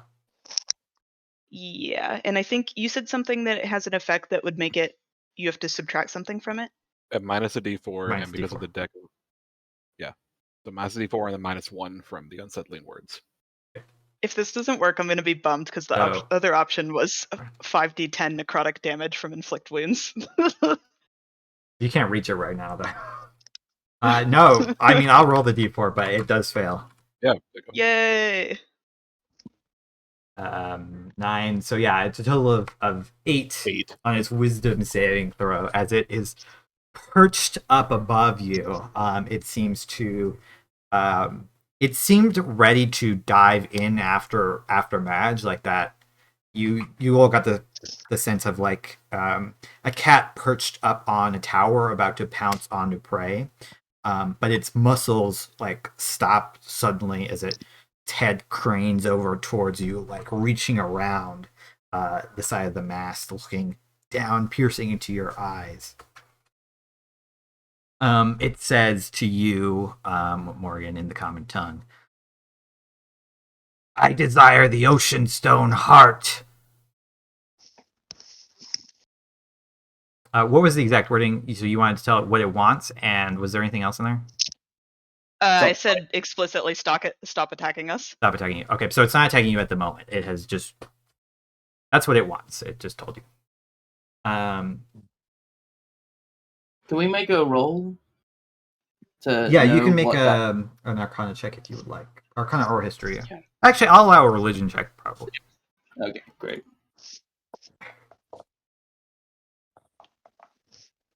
Ooh. They're Finally a all the good same roll. to me.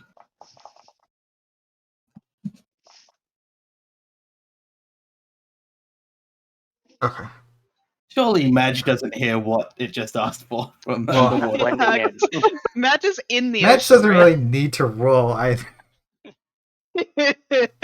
considering that Madge is the one who has that thing, or at least I don't know what you're talking about. we assume in this moment.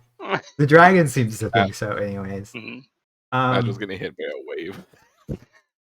So I will work my way up from those who know anything at all.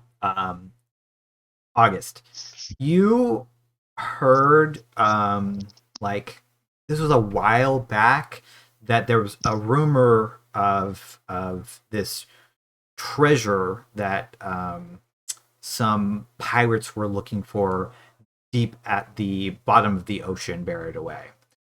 Supposedly, to your recollection, they never obtained it. It was supposed to be something like pretty powerful or important, but you're not familiar with some of the finer details. You just remember hearing the name before in connection to like somebody was looking for this kind of thing. That's what a 16 gives you. Morgan, you know that the Oceanstone Heart, much like August, you would know, these pirates supposedly had found. Sorry, had supposedly found a map leading them to the location of this treasure artifact, whatever you call it, at the bottom of the ocean, called the Oceanstone Heart. It's supposed to be like this fossil of some heart of a sea creature, like not condensed, but impacted into stone, or perhaps made of stone, something like that. And it was supposed to be able to lead you to this supposedly the treasure of the seas was the way it was phrased. And it's your understanding that this is also a magical artifact that has some power in and of itself. But the main thing is that it can lead you to even greater riches. So that's what you know about this thing.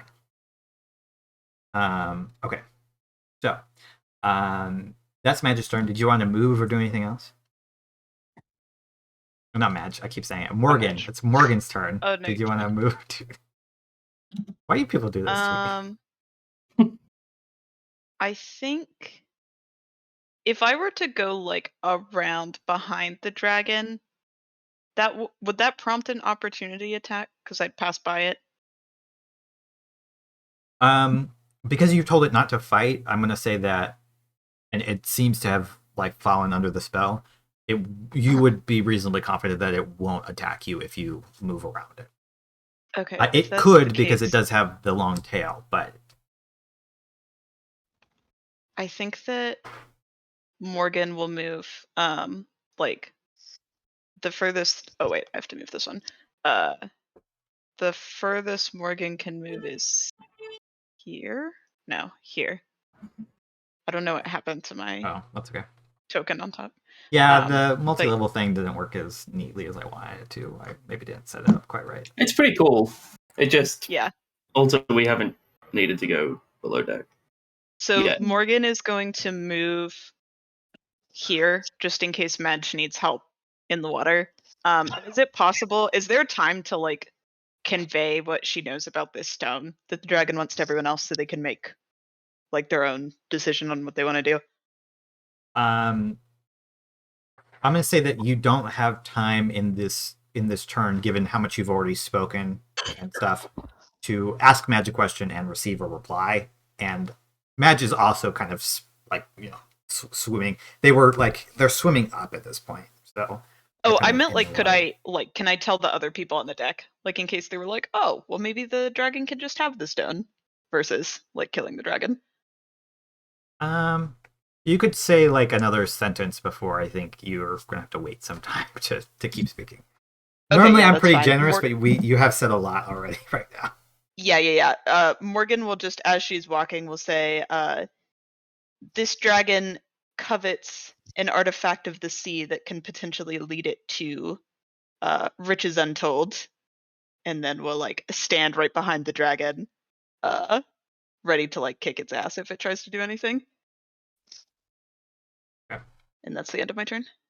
August, it is now your turn. The dragon has paused and it seems to be waiting. Does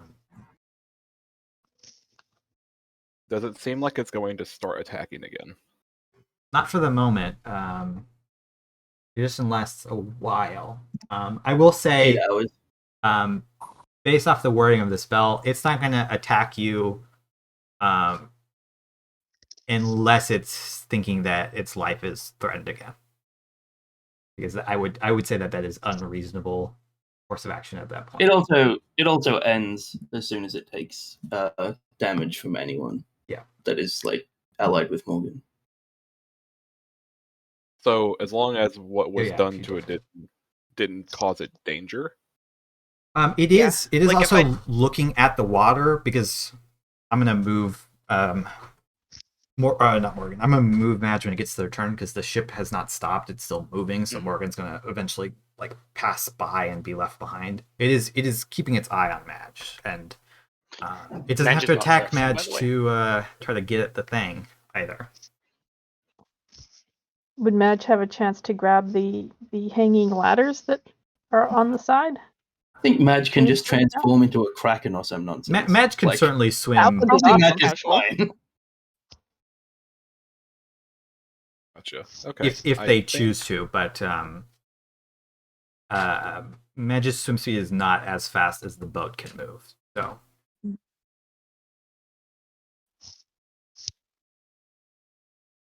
August, what are you Mud's doing? thinking the water's not a bad idea. I'm reading an effect real quick. Okay, no worries. How long does Give me a this second. last? We were also just we'll cut to break as soon as the fight comes to. I don't know. Is there a way I can get like a vibe check of like everyone on board? Like what You can make an like, are insight people check. Okay. And So I just try wanted to- to see like are people still like getting ready to brawl, or is everyone kind of just calming down? Yeah, that's perfect for insight. Go ahead and make an insight check. It's a minor thing that you're doing. It's hard to say. Like, probably it's like a little bit of a mixed bag. Like, some people are seeming like they're maybe going to keep attacking. Some people have like fully stopped. Like Morgan, Morgan has fully stopped, obviously. So there's not like a clear read on the whole ship that you can get. August is going to kind of just still holding the card of like the tarot deck.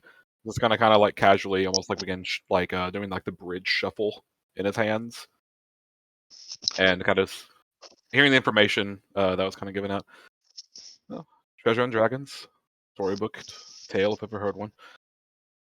And it's gonna keep ready. Can I hold a spell? You can, yeah, you can. Hold a spell to go. I would off like to. on a I would like trigger. to hold a second level Dissonant Whispers. If the dragon begins hostile actions towards the boat or its crew. Okay. And the Shadow Spirit is going to kind of just move closer to the dragon, but not in its face. Sorry. And just kind of wait.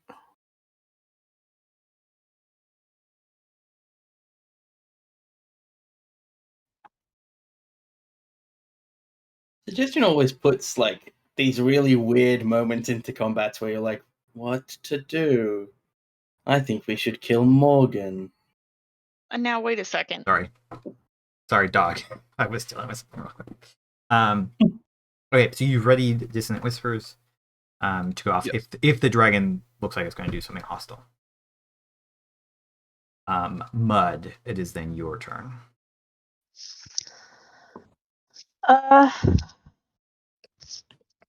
Mud does not have any healing potions on her. So they are not getting any closer. They are going to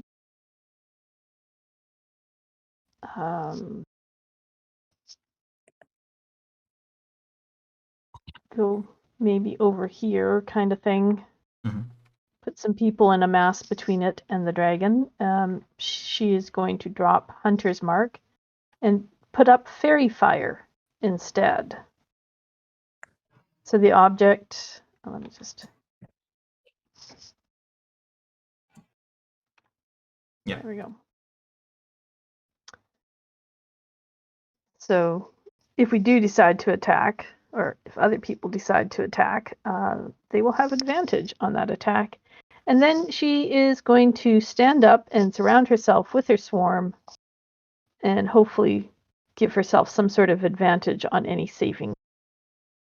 Or Okay. Because she is always.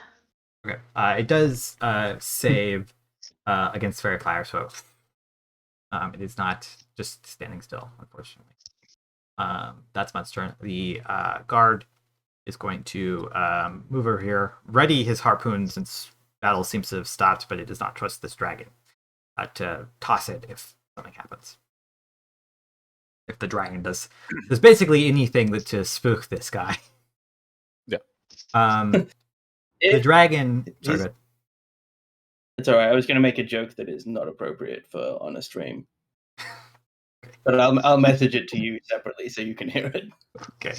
The dragon is going to almost springboard itself from the mast, and there is a bit, despite it being like a tree side, thick. There is a bit of a boom as it launches itself into the water.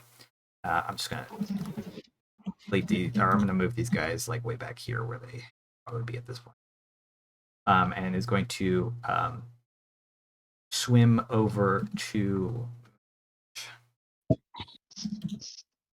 and it is going to try to see. It has been told it can't attack, but it's going to try to see if it can find the stone visually on your person. A perception check. Okay, it just sees, Madge, a bundle of robes and seaweed.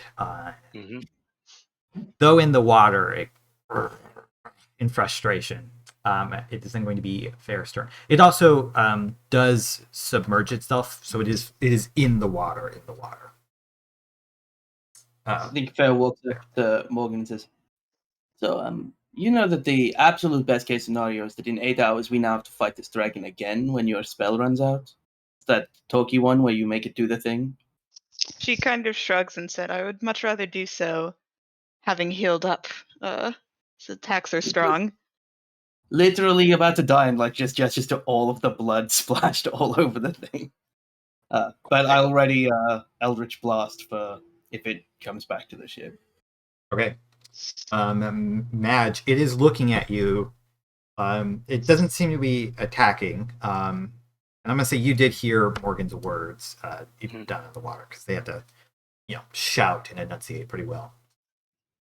So it seems to be unable to attack you magically for the moment, but you don't think it's going to give up its quarry anytime soon. Okay. Let me think. Andrew, did you say that the dragon is basically hanging on by a thread?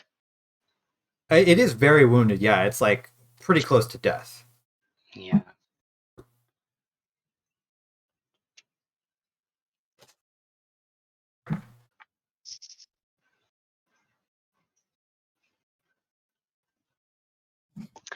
Just feeling like breaking the suggestion on it while I'm 2 feet from its face, it feels like, is a bad idea. So I think Madge will. You can, because you have a swim speed, you can get up to the thing Yeah. and try to climb aboard. I will have you make an athletics check because it is not particularly easy. I think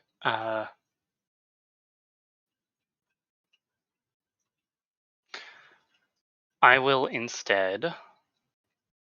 Yeah. All right. I'm gonna wild shape. Okay. Into a seaweed mound. So anyone who's looking overboard in this dragon, as it looks at Madge, like sees the seaweed like from her sort of robes, like drifting around her in the water, and then the tendrils start to get longer and longer until they completely obscure her form, and she is just this floating blob of seaweed in the ocean. That is my action, right? Yes, Bonus action. I believe because of Okay. your Wild yeah, Shade's because of your action, yeah. subclass is not Moon Druid. Yes. Okay. Cool. I will do that, and then I will sort of swim over and grab the other side of the boat, I think, and that will end my turn. Okay, so you're just gonna like move basically. Oh, sorry. Yeah. Okay. Cool. So you So all I'd see this. say- Sorry, go ahead. I'll stay like under the water, I think, but kind of closer to the surface, and we'll just try to like attach myself basically to the hull of the ship. Okay, so probably really only because of positioning. Morgan and Fair see Madge just turn into or are suddenly surrounded by this like mass of seaweed that's kind of undulating, and then like almost crawl using the seaweed to the other side of the ship. It's then going to be Ty's turn. Ty, the dragon, has moved down to the side of the ship. Again, it isn't attacking for the moment, but that might change. I think Ty is a fuck around and find out kind of person. How are we feeling about? I think Ty's gonna look around, eyebrows raised, sort of like as a, is anyone gonna get mad at me if I do something? And then she's gonna shrug, decide she doesn't care, and then I'm gonna do Nice. an enlarge reduce on it to reduce its size. Right, if I need to move in range. Okay. What is the range? You should be good. Hell yeah.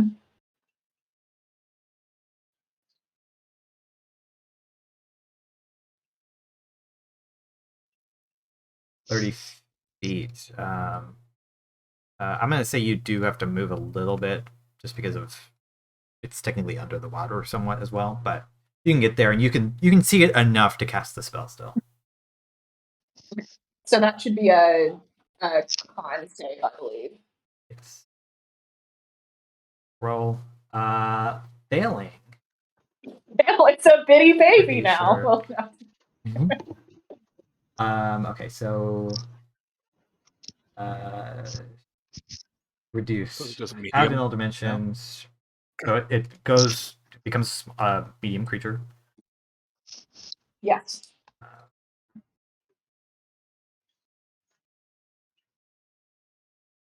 Just seems mean. So tiny now. So it also has disadvantage on strength checks and saving throws, and its attacks deal 1d4 less damage. Does it seem that to Ty that this has aggravated it to the point that suggestion has broken? I'm gonna roll some dice here. I'm gonna make a wisdom.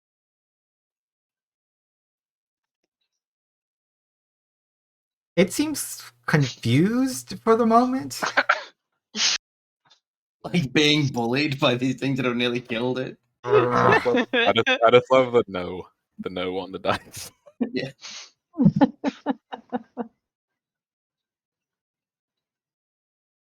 Right. Did you have any bonus action or anything? Bonus action and just like insult it. Say some mean words. She gonna turn and goes, "Is that good?" All right. Morgan, you see the dragon suddenly to a much smaller size. It's still big. It's like the size of a very large, or like a, I think of a good example. Like it's like wolf sized now, as opposed to being like this huge dragon. It's like the size of like a large wolf instead. A very fat Komodo dragon. I think that Yeah. first Morgan just turns and looks at Ty like, I don't know why you just made it smaller, but it's kind of cute. And I think she looks at Fair then and says, well, on the plus side, we know what it was after. We know that there's a powerful artifact on this ship. And also, if it dies now, we won't have to clean it up off the deck. And she's going to shoot her short bow at it. Does that hit? Probably not.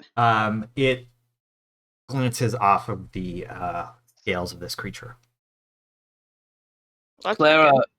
Fair with 2 daggers in his hand, like tosses them into the air and just gives you like a slow clap and catches them. It's just like, good job, Morgan.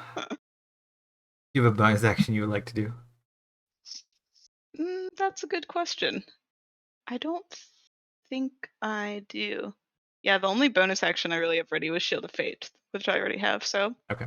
Nope. Actually, Probably Shield just of Fate pissed it off. has gone down because you suggested it, which is also concentration. That's true. That's fair, but. August is then your turn.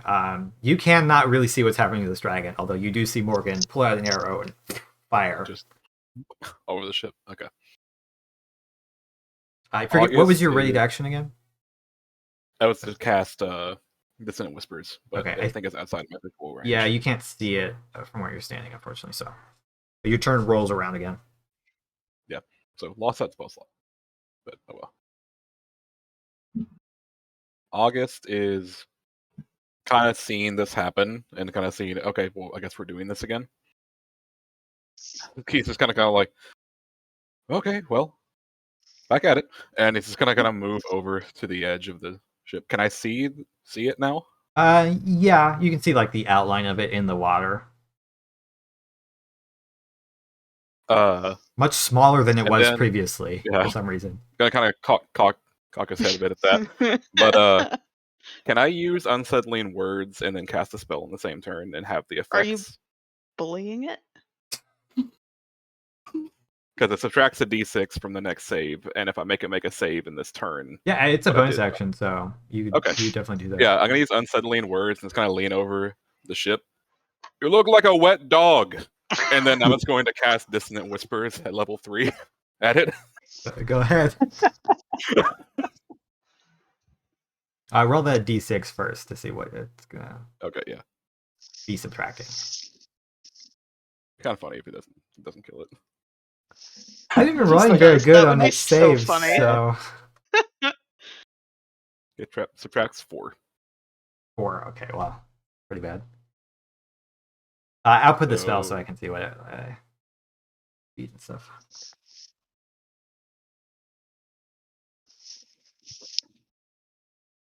$17. So this will be minus a d4. Yeah, no, it fails. Okay. Go ahead and roll the damage.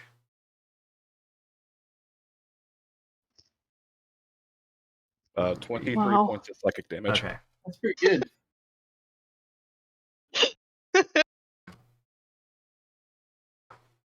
It has a fragile eagle.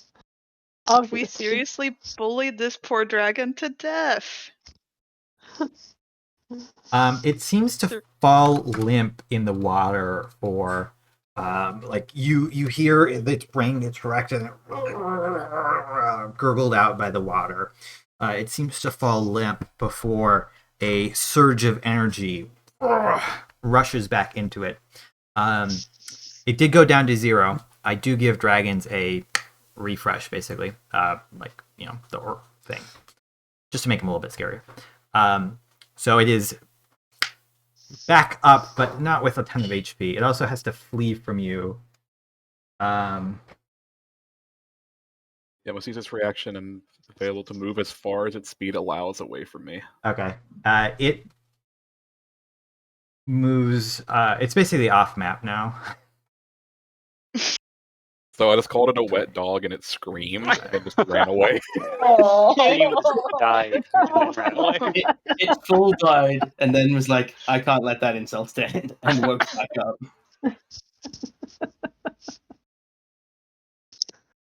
And as August sees that, ego's always the most fragile thing. And it's gonna end this turn. I don't know if you guys can still see it off map, but it is Yeah. here. Yeah, we can see it up in Yeah. the front. 50 feet away. It has just swung. Mud, the dragon has moved far out of your eyesight currently. That's fine. I'm going to stand up. I'm going to move over here, and I'm going to move. I have to move this guy. Attempt a token movement collides with at least one wall. Let me help you out. Nope. Oh. And then up. Nope, I went down. Let me just do that. There we go. Yeah. So, and I'm going to throw my net at the two bodies of our, and see Okay. if I can catch them and drag them in. Gross. I'll Well, make an we attack can roll. maybe Yeah. revive them. It's the grossest thing anyone's done in 2 rounds. Okay. Yeah, that's And perfectly heroic. plus 2 to that. So 24. Yeah, and your net. Yeah. So some of you are familiar with Mud's net. It seems to grow to sizes beyond what it visually looks like it should be able to. You cast it out, and it will around both of these people, and you'll basically spend the rest of your turn trying to pull them up and back onto the ship. Yeah. I mean, the ship has to have a cleric. And Right. unfortunately, it's Morgan. At this point in time, the dragon is freed from the suggestion, but you all, Fair and Morgan, watching off the side of the ship, it seems to dive deep until it is out of your eyesight. And it moves its full 100 feet, basically diagonally into the water, away from you. And so it is... You could maybe try to hit it with a ballista, but I think everything else is outside of your, it's outranged anything. So unless somebody has something specific they want to do, I think we're going to exit combat here. So my heat metal has a range of 60 feet, but I understand that's when I cast it. So I'm still concentrating on it with that ballista bolt. Can I activate it even though it's out of range, or is it done? I can post the spell if that helps. Yeah, I got it though. Oh, okay.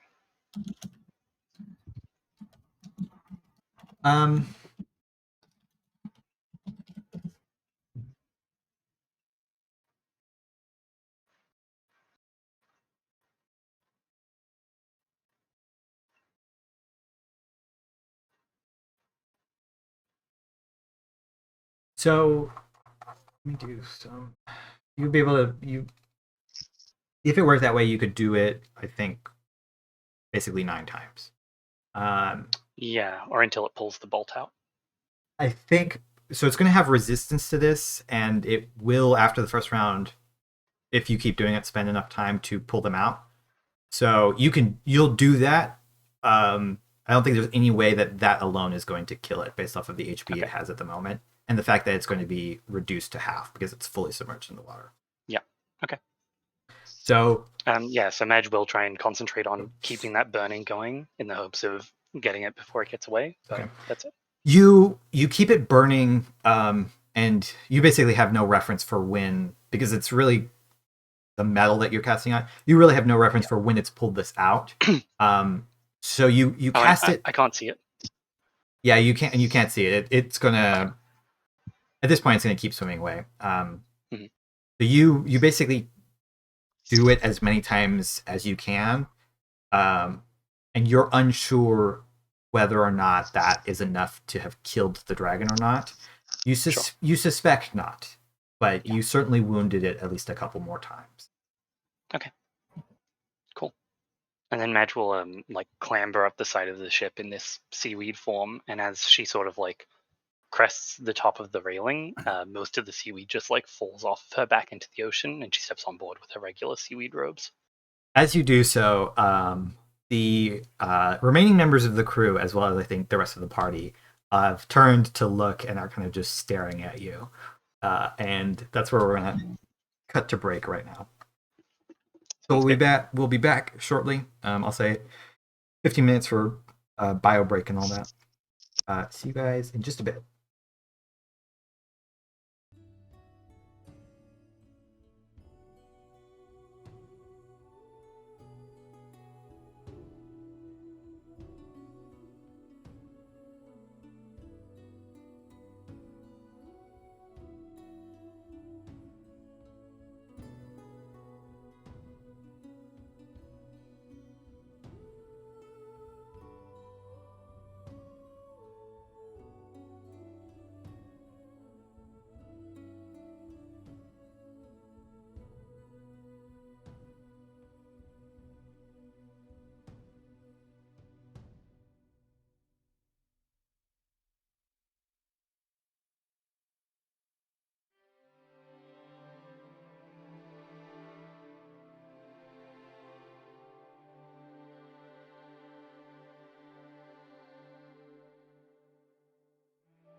All right.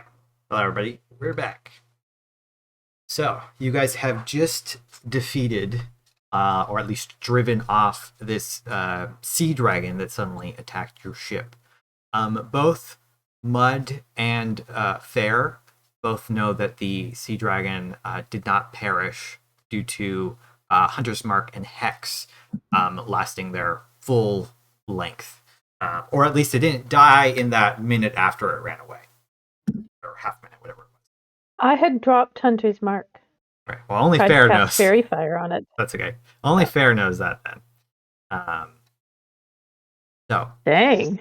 you guys are all looking at Madge as they have crawled out as this seaweed monstrosity before reverting back to their normal form. Wondering what it is that they have that caused the sea dragon to come here, or in some cases, wondering why they have it. The captain is and most of the crew are busy trying to help the two downed sailors to the best of their abilities. Unfortunately, normal healing magic or potions are not enough to bring them back up at this point. It would require a revivify or something on that level. While that's going on, what are you all doing? So Madge has like collapsed to the floor because they are pretty heavily injured, and is like sort of gearing up to do a cure wounds on herself. I think that Morgan is going to like go over to Madge and kind of look down and say, I think you have some explaining to do, but first, and then she's gonna do Prayer of Healing on, there's 6 of us, so basically every player character that's been injured gets some nice healing. Yeah, it wouldn't work on the sailors anyways, unfortunately. 24, that's pretty good. Wow. If it takes 10 minutes and Fair has like experienced this before, I think Fair says, "All right, we have healing, and there's a lot of questions that we need to ask of the person that brought the dragon on the ship, etc.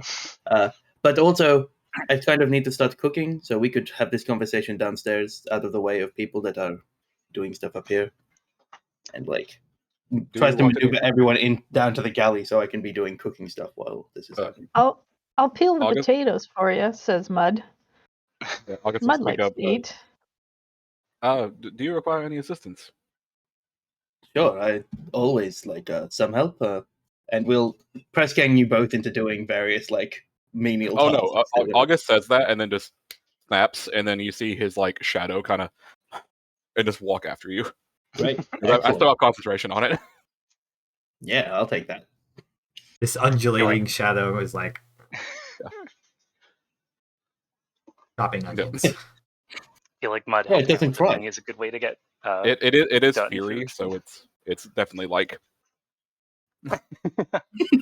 Got a meat I get it to cleaver. tenderize It's the like- meat. Yeah, I like just hit this meat for a while, I guess. It like holds the meat in its hand and then just like chops through its hand because it's just made out of shadow. It doesn't really care. Satisfying and fascinating.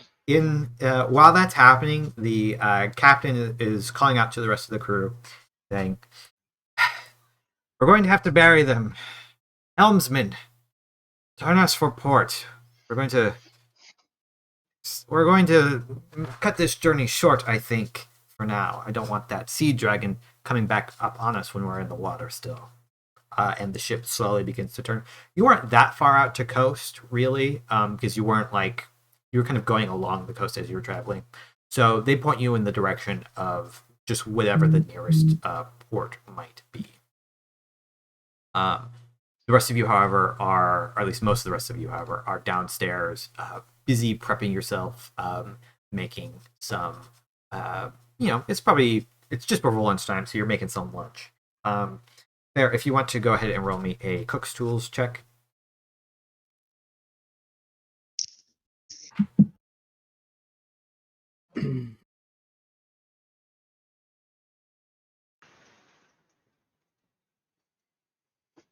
Is there any advantage from us helping?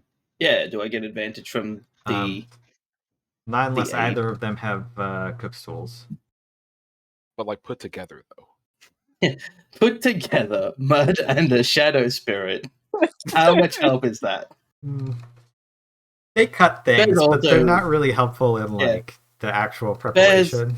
That has also given them really like minor tasks that even if you make a mistake, it's not that big a deal. Like, it's a little. I'm peeling potatoes. Yeah. Mud's, yeah. Mud's peeling potatoes Not for a much- different meal. Like we're not having potatoes For this time, but dinner. for later.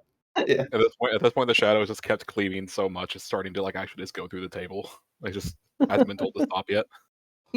The other passengers, as you get aboard, what other passengers there are, because there were a few other people, are kind of crowded around. They all have like the fading look of worry. They had stayed below deck during the fight, but they kind of see everything start to go back to normal, and they resume sitting down, playing some cards to pass the time, and trying to forget that they could have been sunk to this sea dragon. By the time that Fair is starting to wrap up cooking, the Prayer of Healing ends, or rather finishes, and you all regain 24 hit points. Fair, what are you making? Because it's pretty quick and it's like it's a meal for the people that were just fighting like more than anything else. I think Fair's got like he had the spirit like cut this meat essentially into mince, and he's just doing like a ground mince with like Elcar and spices on like brown rice. Okay. But also because he's been trying to forever get August to like a thing. Like his goal is like to get August to like a thing.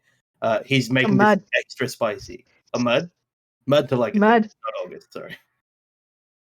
He's making it extra spicy. It's like it's going to be like a lot of earthy flavors, but it's also going to have this really floral heat. So it's got like 8 like huge, long, very spicy Elcar and chilies in it, and it's served with like a set yogurt. To all of you, this is for how swiftly it was prepared, an excellent lunch meal, and you've been eating pretty well aboard the Swift Albatross while Fair has been cooking for you all.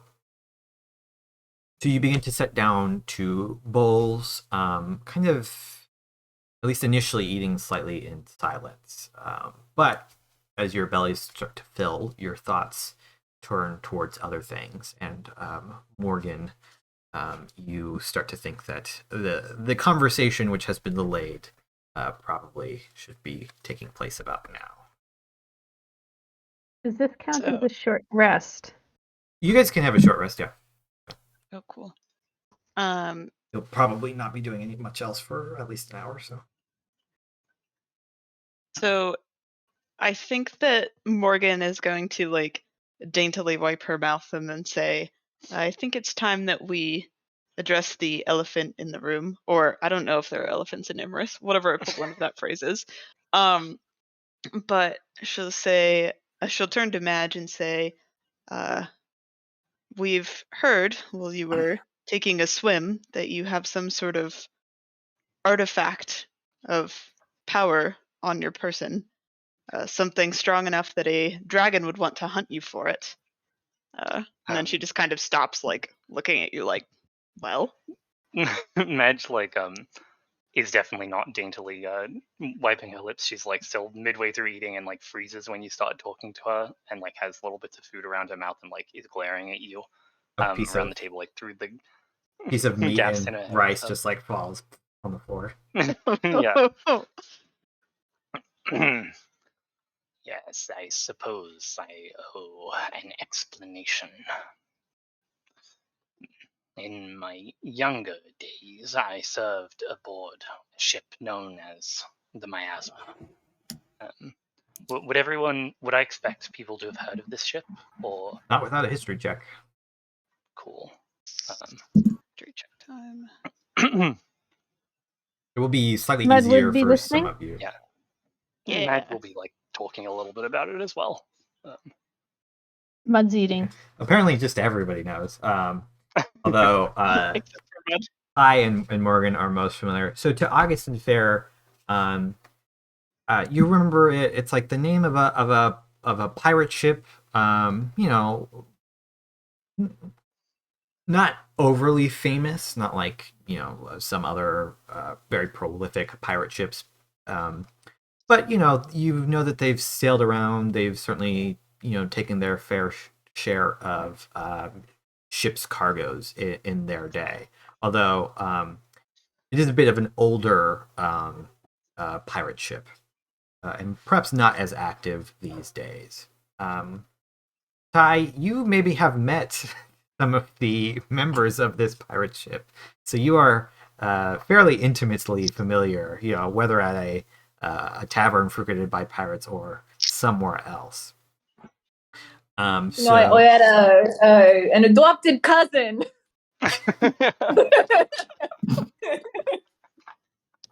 Intimately familiar. Oh, that's what comes out. Okay, there's the voice. Yes, perhaps before or after my time. The ship, I served for quite some time aboard it. We had many antics, and she sort of looks off wistfully for a little bit. Morgan, you also know that the Miasma was the ship was the pirate crew who had been looking for this Oceanstone heart. Oh, okay. And sort of snaps us out of her reverie. But the last mission that I served aboard, the ship was looking for the Oceanstone heart. I begged the captain not to take on the task, as I knew that in the wrong hands, such an artifact could prove disastrously dangerous, not for any one person, but for the entirety of the oceans. She refused my pleas, and as such, I agreed to lead the mission to the depths of the ocean, into the abyss. And when we reached the stone, I slaughtered the rest of the crew and fled with it on my own. I've been hiding ever since. And she resumes eating. Former piracy, mutiny, and possession of a priceless gem. There's more adventure beneath those wrinkles than I thought there was. When you live a life as long as mine, it is hard not to gain some character. Of that you have no shortage. Mud, who'd been steadily just eating through a 6-inch stack high of food, just shoveling it in, doesn't even seem to notice all the chilies and the spices. Stops when it says priceless gem and starts paying attention, eating a little bit slower. I talked to Fair may get your hopes up a little bit, but don't. I've spoken to some former clients before. They've mentioned tales of some type of treasure that leads to the bounty of the sea. I figured it was all typical sailor talk. Half of them breathe grog. So the heart is dangerous in the wrong hands. I'll not allow. Whoa, a steamship passes us by. that's the dragon coming back. Just ate Morgan. Going 80 down a 40-mile-per-hour road. Mud finishes their meal and burps. Now, my dear friend, you say that it's dangerous in the wrong hands, but it seems that you're the one who's killed people, not us. Yes. Wait. Is anyone saying that they haven't killed people? That's very serious. We need to know if that's the case. I mean, I'm not going to brag or anything, but double digits. Some people certainly deserve to be killed. The wisest words that have been said at this table thus far. I think bad that days. Morgan Oh, sorry. Go ahead, Jack. All right. Can Go Madge ahead. roll a history check to see what she knows about this stone? She doesn't care about the pirate ship, but just about the stone, because that's what caught her attention. Bu- Not much, anyways. Even if you said yes, she doesn't know much, but still. I got her was, I was attention. just checking because there was a roll earlier for that, but I think you rolled almost exactly the same anyways. So I didn't roll at all. Mud was not interested in the Okay. ship and what I think it was- Madge was doing. no, I During meant the fight. during the In fight there combat, was we did. there was a roll for that as well. But you rolled, Bear says, if I'm looking right, an 8, so it doesn't really matter. Basically the same. Bear says, all right, well, great. Pirates, etc., gems, etc. Everybody, we all have these stories, I'm sure. None of that includes why a dragon that was both young but in an old dragon's body has appeared to try and take it from you. Can I roll to? I have a guess out of character, obviously, but Mhm. can I roll to see if I have any ideas? Sure. Um, That'd be an Arcana check, and I think you didn't roll earlier, right? I rolled the insight check when it blasted When me. it did, but not the Arcana. Oh yeah, okay. You go ahead. I think you had gone overboard when Oof. I have no idea why the dragon was searching for the stone. It's maybe that it simply wanted the treasure for its hoard. I think that Oh. right now Morgan like always takes notes on like anything interesting that happens. So during dinner she's been like furiously scribbling in a notebook, but she pauses for a second and says, "You don't think it's possible that anyone else could be looking for this gem? Any other creatures? Maybe relatives of your deceased crew? I don't know. Will we be fighting a dragon or will we be fighting an army?" And she looks very angrily at you, I guess. The stone's existence is not well known, and I keep its location secret from all. How Perhaps, sure are you? perhaps my old captain is searching. Yeah, sorry, Andrew, I meant to ask. The reason I'm on this ship, typically if I'm moving port, it's because I've heard that the miasma is around. Is that? Yeah. Okay. Cool. Sure. Yeah, that works for me. The miasma was sighted near our port some weeks ago, hence my journey. But it is impossible to say what relation they may have had to this dragon. Earlier, you mentioned before slaughter of the crew that you were with, but now you're saying that some of them survived.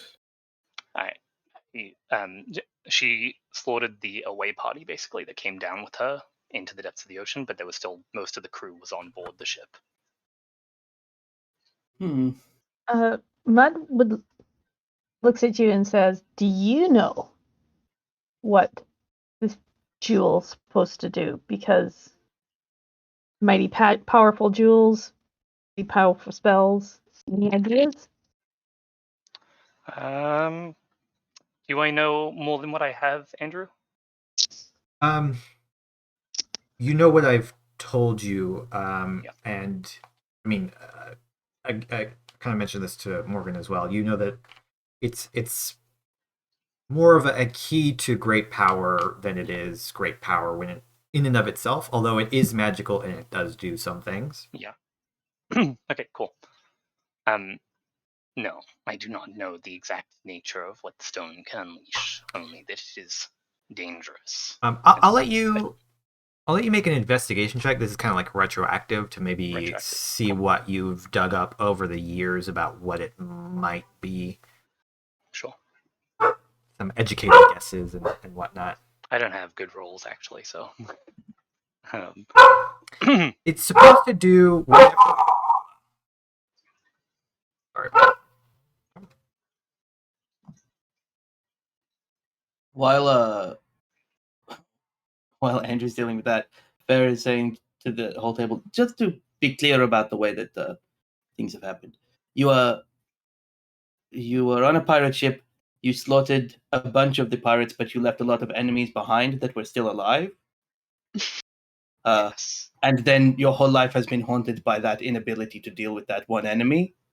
And Fair's not even looking at Madge, just looking straight at Morgan. Normally it's not that loud over here, but this guy's just revving his engine right outside the apartment building for some reason. Jeez. So over the years, you haven't been able to find out much more about this from like other than the rumors that you already know. It's whatever it is the treasure leads to is supposed to be like the key to ruling the seas. That's kind of the gist of the things that you have learned. But like what that is specifically, yeah, it could be anything. It could be like a powerful weapon. Yep. You have no idea. Would it be possible for Morgan? I haven't used detect magic before, but if she was able to see this gem, would she be able to learn more from it? Yeah, you could. I mean, detect magic would tell you a little bit. Identify would tell you a lot more. Okay. Oh, you- wait. I think I have that item that lets me do that for free. You don't right? have. Yes, you do. You don't have legend lore that would tell you even more. If you did, though. Okay. Can I? Yeah, I think that Morgan will say, I am a seeker of the lost. It is my purpose to learn about ancient magics. May I perhaps examine this gem and see if I can learn more? And she'll like hold out her hand. Is like trying to pretend that she wasn't just kind of an asshole to you like 2 seconds ago. Madge is like definitely glaring at you. Let me just have a look. I have safeguarded this gem for 50 years of my life, Morgan. I am not eager to hand it over so easily. I think she is refusing to let you identify it. Okay.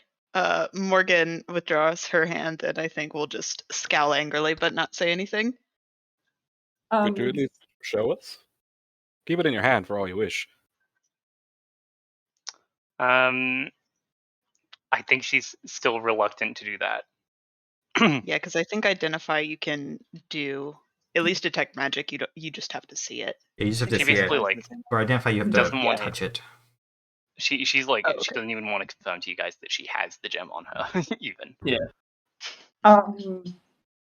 Kai is going to lean forward and go, well, it seems quite interesting to me that you're not willing to share. What are you getting out of this? I am a druid of the sea. I have no wish for it to be sullied by the greed of man or mortals.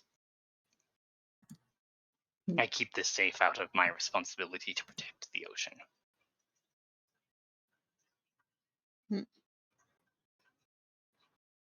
Fascinating.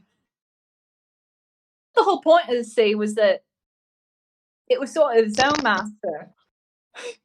Yes, I would like for things to stay that way.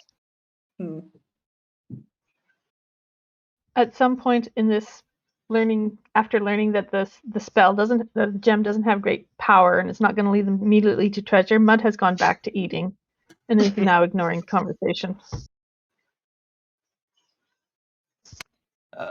Fair stands up and goes to get like a bowl of fruits, so like apples and like some imported mangoes and stuff that like you all paid slightly more than probably a normal ship, but Fair also puts some of his own money into like the food most of the time.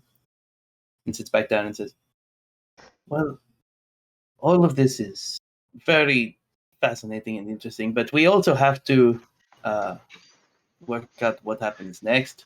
The captain's turning the ship around, which is probably for the best, but is it not likely that that dragon's just going to come back and try and kill Madge? Likely, yes. And then that's bad for the sea that we all use relatively frequently? Aye. Now, what if that dragon just had the same opinion that Madge did? That's true. If we maybe could have got more information out of it, that would have been useful.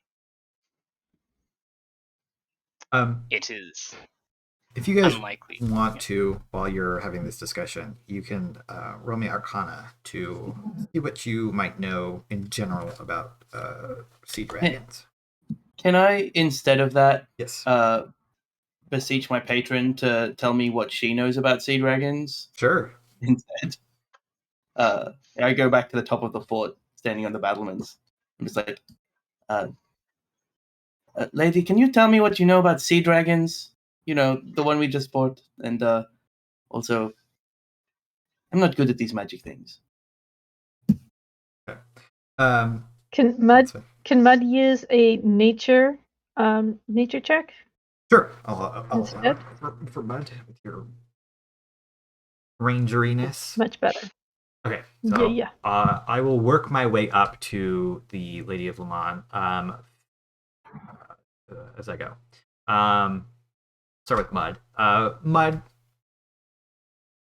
Well, all of you really. You all know that sea dragons are incredibly rare. Like most of the time, you won't fight like a true like a sea dragon, not a brass dragon. None of that stuff. A sea dragon. Maybe once every few centuries, if that. Like they're really not that common. And typically they don't attack ships for the most part. They tend to like scavenge treasure from sunken ship holes and stuff like that. They're not really like, usually they're not quite as aggressive as other dragons of the sea. So that's what you know about them. You also, Mud, know that in addition to the sort of typhoon that it can shoot out with its mouth, they can also shoot electricity in a line.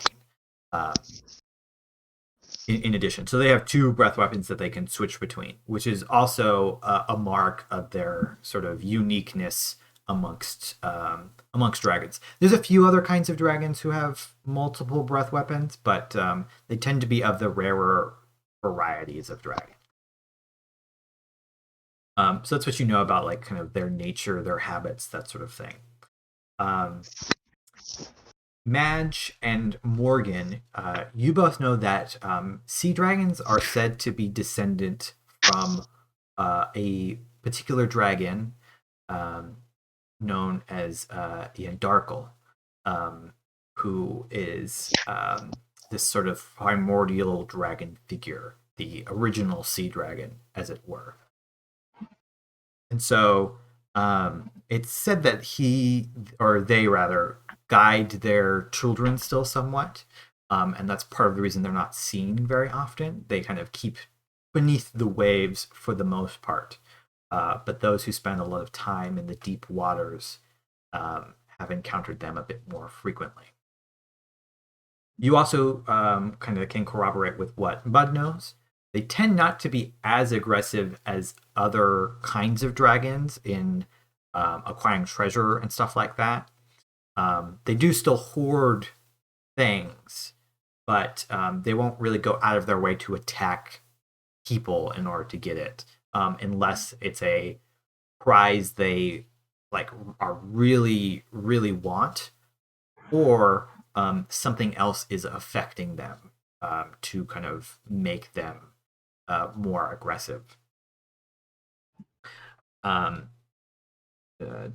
With a 22, with a natural 20, Madge, you also know that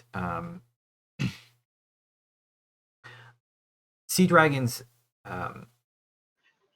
tend to consider themselves as more like protectors of the seas, watchers of the seas, and that Yandarkle himself considers them to be the ruler of at least the northern seas, the area around the northern parts of Imris, from the where is it? Just pull up the map.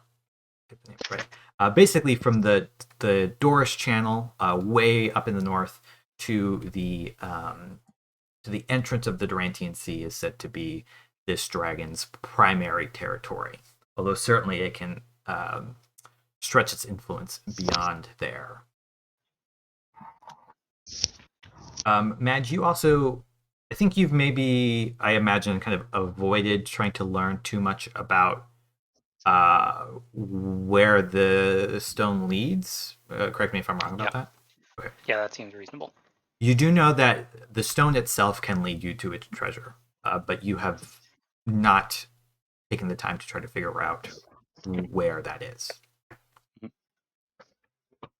There, as you concentrate to attempt to commune with the Lady of Land, you kind of zone out to everybody else for a moment and appear again overlooking the lake with the lady in front of you. To the audience, you all see in they kind of alternate at times. They are at first wearing a white gown trimmed with gold, long and flowing with wide sleeves, and then a moment later shift into this immaculate full plate, gleaming in the sun, though the ground around you is misty. There.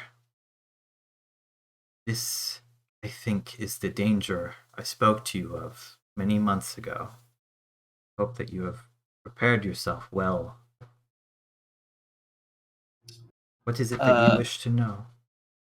Fair definitely 100% forgot that she warned of danger and thought that was to do with Telanthragon, but is not even very deceptive about that forgetfulness. It's just like, I have prepared. I am stronger than I was when we spoke about it, but there seems to be something strange with the sea dragons. We saw one that the one we fought had it was young, but also old at the same time. And you know that I do not worry about these magic things. That is why I have you, my beloved patron, to look after me. Of course. Some forces are at work trying to influence some of the oldest dragons in these lands. Twist them to their own purpose. Yandarko is well hidden, does not suffer lightly visitors on his domain. But with the Oceanstone heart, a venturer might access their lair. The sea dragon that you saw, I think, for I cannot see all things, had been corrupted somehow by these forces and driven to find their progenitor's lair. For that is where the heart can lead you. The riches and power of the original sea dragon. Beyond that, I don't know. Just a heads up, Andrew, the cameras on the stream are messed up again. Oh, somebody dropped it. Or somebody turned their camera off. Farah thinks for a moment about if he has any more questions, knowing that he has already imposed on her more this day than he probably has for the last month, and will kind of pick up. I didn't go to count daggers. 2, 3, 4, 5. No, nearly.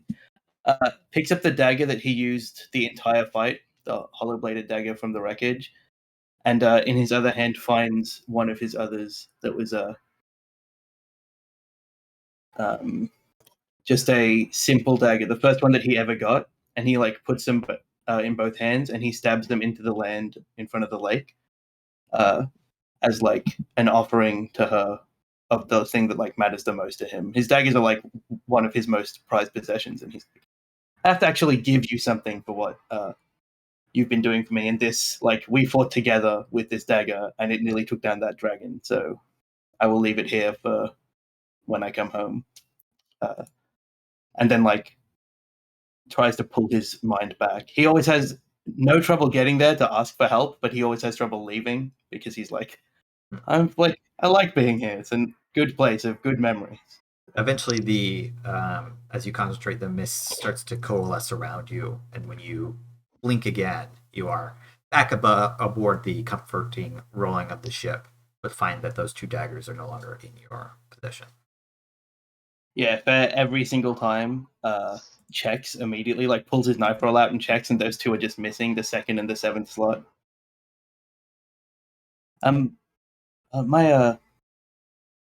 My ally said that it was something to do with there are forces that are trying to interfere with the eldest dragons of the world, and that the heart of the ocean would lead people there to try and interfere with an ancient dragon called he's like trying to recollect it because he doesn't write down notes. He says Yandarkel. Does that sound familiar? Looks at Morgan. Morgan like drops her fork and looks like she's gonna be sick. She doesn't respond immediately. Morgan is you- sorry. Madge is heavily frowning. You're going to be sick? I have a cure for the seasickness, and I will get some herbs and start like smashing them together. Make a medicine check. Terrible. It's literally rum, and then rosemary, and then parsley, and then also like lemon thyme, and I've got some chili left over, so I chucked that in there. Oh my god. Is this just presented to Morgan? Yeah, in a bowl. Drink this; it will make you feel better. Can I do a sleight of hand check to pretend like I drank it, but actually threw it on the floor? Sure. Go for it. Is this opposed by my perception? Yes, please make a perception check. Despite the fact that everyone else can just see Morgan kind of go like, Fair does not really notice this, and as you turn back from like turning away to go do something else, you see that Morgan has finished their bowl. Oh, great! You'll feel better immediately. I'll take it. Mud. Go Mud ahead. saw that, and Mud is just like, "Oh my god, the waste of food." Out You get your loud? first disapproval. Loud? No, you get the first disapproving look Mud has ever given you. Oh, Morgan looks even worse after that. But yeah, she is still looking pretty gnarly. Speaking of looking at each other, since somebody reminded me during the break, we totally forgot to do this. Why don't I have everybody quickly describe their characters now that you've had a battle and have been talking forever. Christopher, why don't you go first since you were just about to speak? Okay. My character, August Portier, he is a kind of spindle thin, kind of darker tanned skinned human male with a kind of thin mustache, bit of stubble going around the face. Looks very kind of almost like not enough to be gaunt, but definitely a high cheekboned facial structure, and typically always looks almost a little bit kind of. He has the look of a swindler, but at the same time, he usually has a kind of a placating, smiling demeanor about him.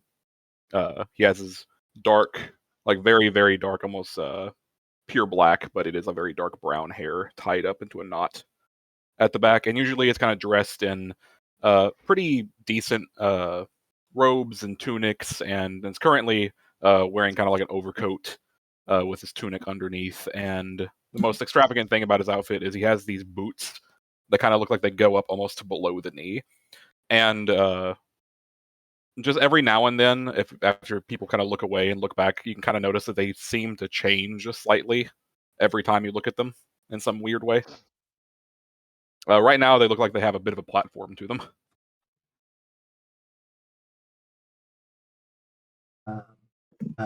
I'll as people come back up in the discussion, I'll have you describe your characters. So you can go ahead and finish what you were going to say as well. Trying to remember now. Sorry. Right Oh, after I was gonna the say, seasickness.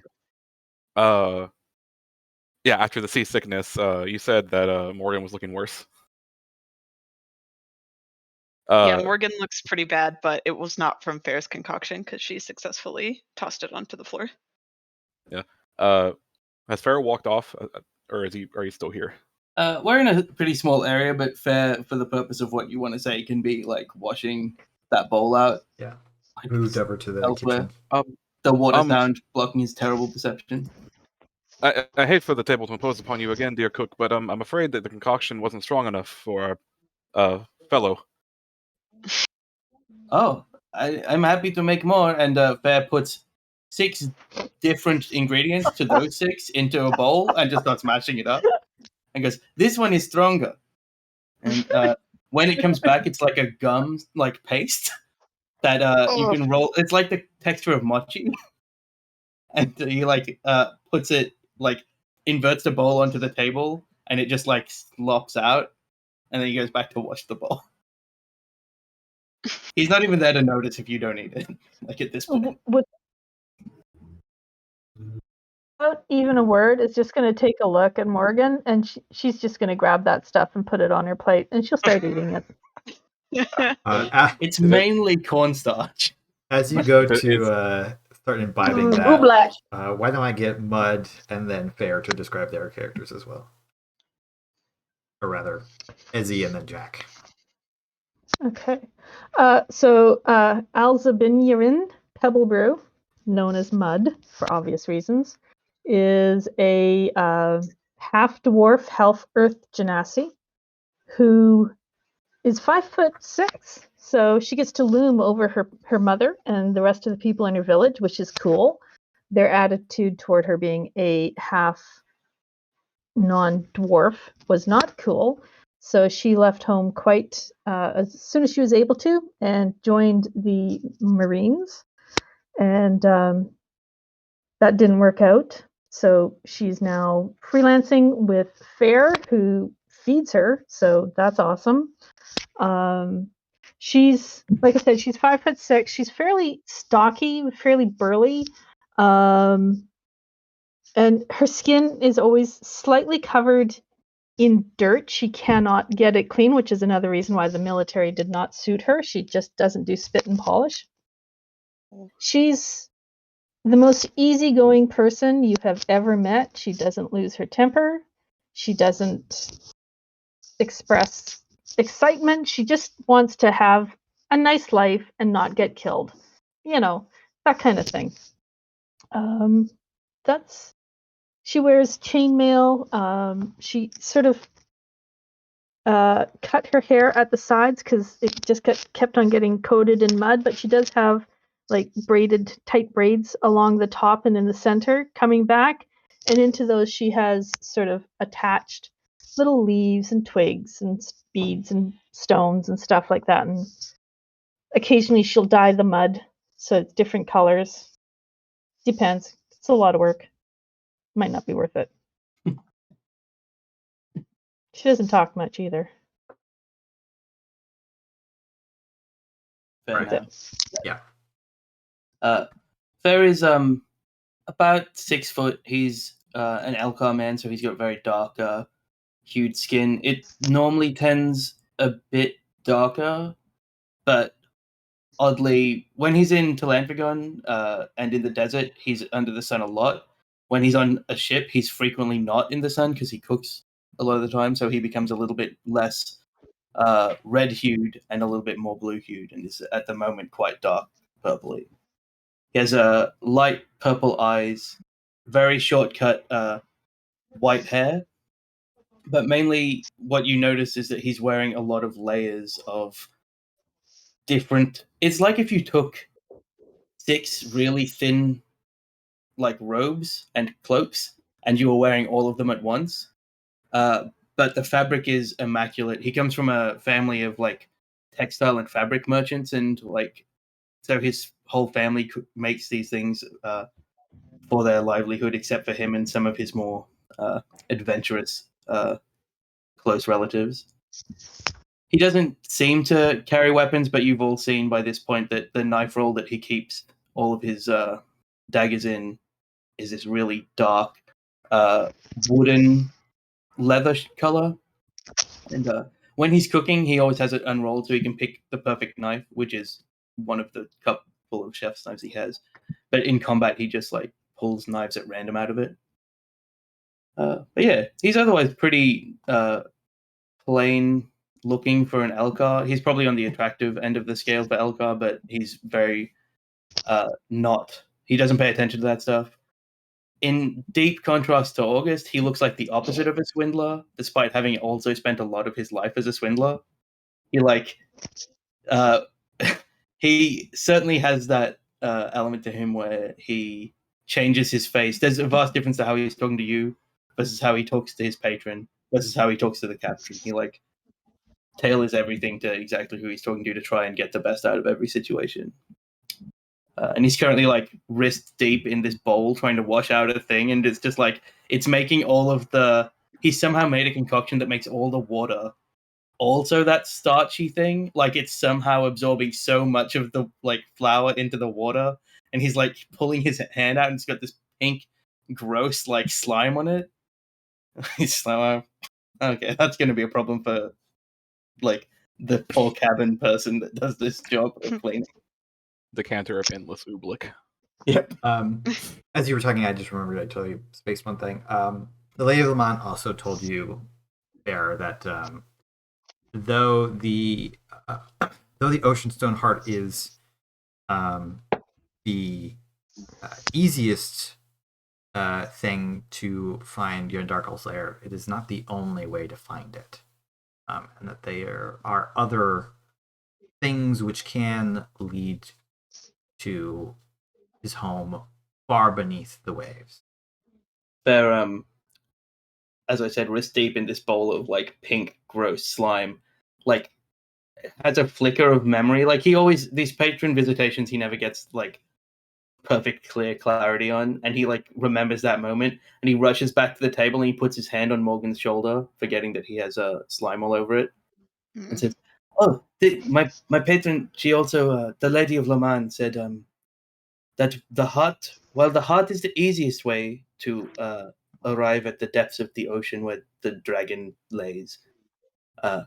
There are other ways, and if the people are really trying to find these dragons, then it is a potential that they will already be there and doing a bad thing to the sea."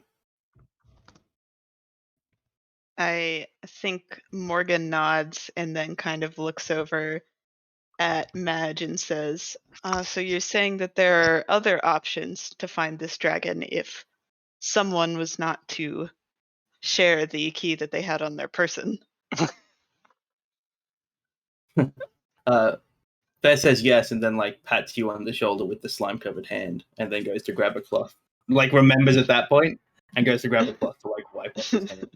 Is it the same shoulder, or did he move to the next shoulder? No, same shoulder. Oh, okay. Maybe So too only mean. one shoulder has pink slime on it. Got it. Yep. Madge is still a frown has deepened and is clutching her spoon or whatever. You can see her knuckles turning white as she's rolling this over in her head.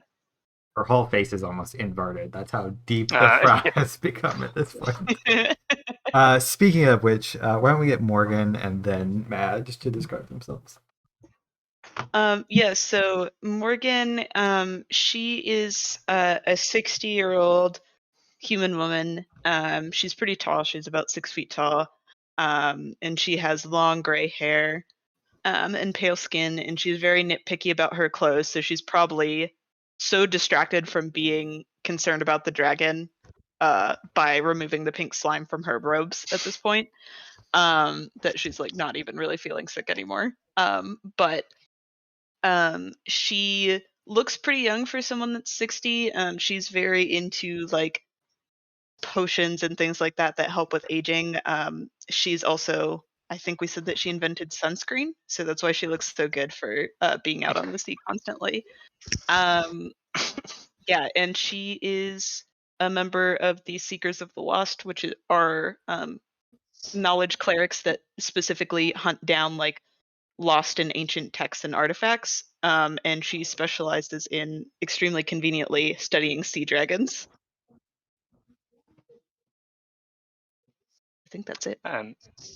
And Madge is like in her late 70s, I think, which is funny because she's probably only 20 years older than Morgan Max and looks maybe like 100 years older, I think, than Morgan. She's like, her face is like deeply wrinkled and sort of saggy. Her skin is like such a pale white that it's like transparent and almost like a little bit blue. She has these really long ropes of like white hair that hang off her face and often like get in the way of her eyes and stuff. And she wears a cloak made out of it looks like sort of just ragged brown green material, but when you're a little bit closer you can tell that it is like seaweed, actual seaweed that she's got on there in like strips. And she is constantly like at least a little bit damp, like there's a little bit of moisture dripping off her oftentimes. She also has, I think, like just a piece of driftwood that she uses almost like a cane sort of thing just to lean on whenever she's walking around. Yeah, she's very thin. She might have been tall once, but right nowadays her posture is so bad it's like hard to tell. She's quite short. That's it. All right. So to recap, Morgan is upset. Morgan and Madge are both upset about this revelation that Bear has just shared. Well, Madge, my dear colleague, I do believe that if there are other ways to get to this destination that apparently this treasure will lead to, it's not some of the harm in showing fellows that you fought with what it is you have in your pockets, possibly. I think she like seems to like relent a little bit, like she sort of detenses, like or like sags in a chair a little bit.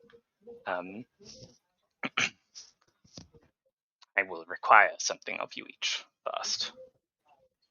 We will not let this information leave this group. And when we find whatever is down there, we will destroy it if we can, and hide it if we cannot. And we all agreed. So I don't imagine August has a nearly as close of a relationship to his patron as Fair does. But during any of this conversation regarding the jewel, has there been any like kind of twinge in his eye?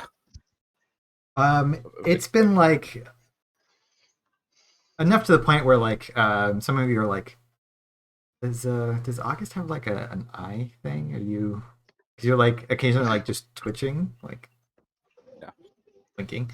Yeah, it has gone off a couple times, like at the hint of treasure, the clear animosity between the group. It also seems to find amusing, and it did also think it was quite funny when Fair put the slop on Morgan's shoulder. Yeah, August will kind of like think for a moment. Well, it's tales of adventure, tales of treasure. Adventure's always good. Adventure's always good for a laugh or death. One of the two.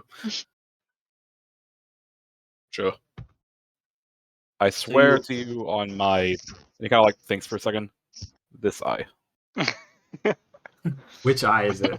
Above board. The left. Okay. Left.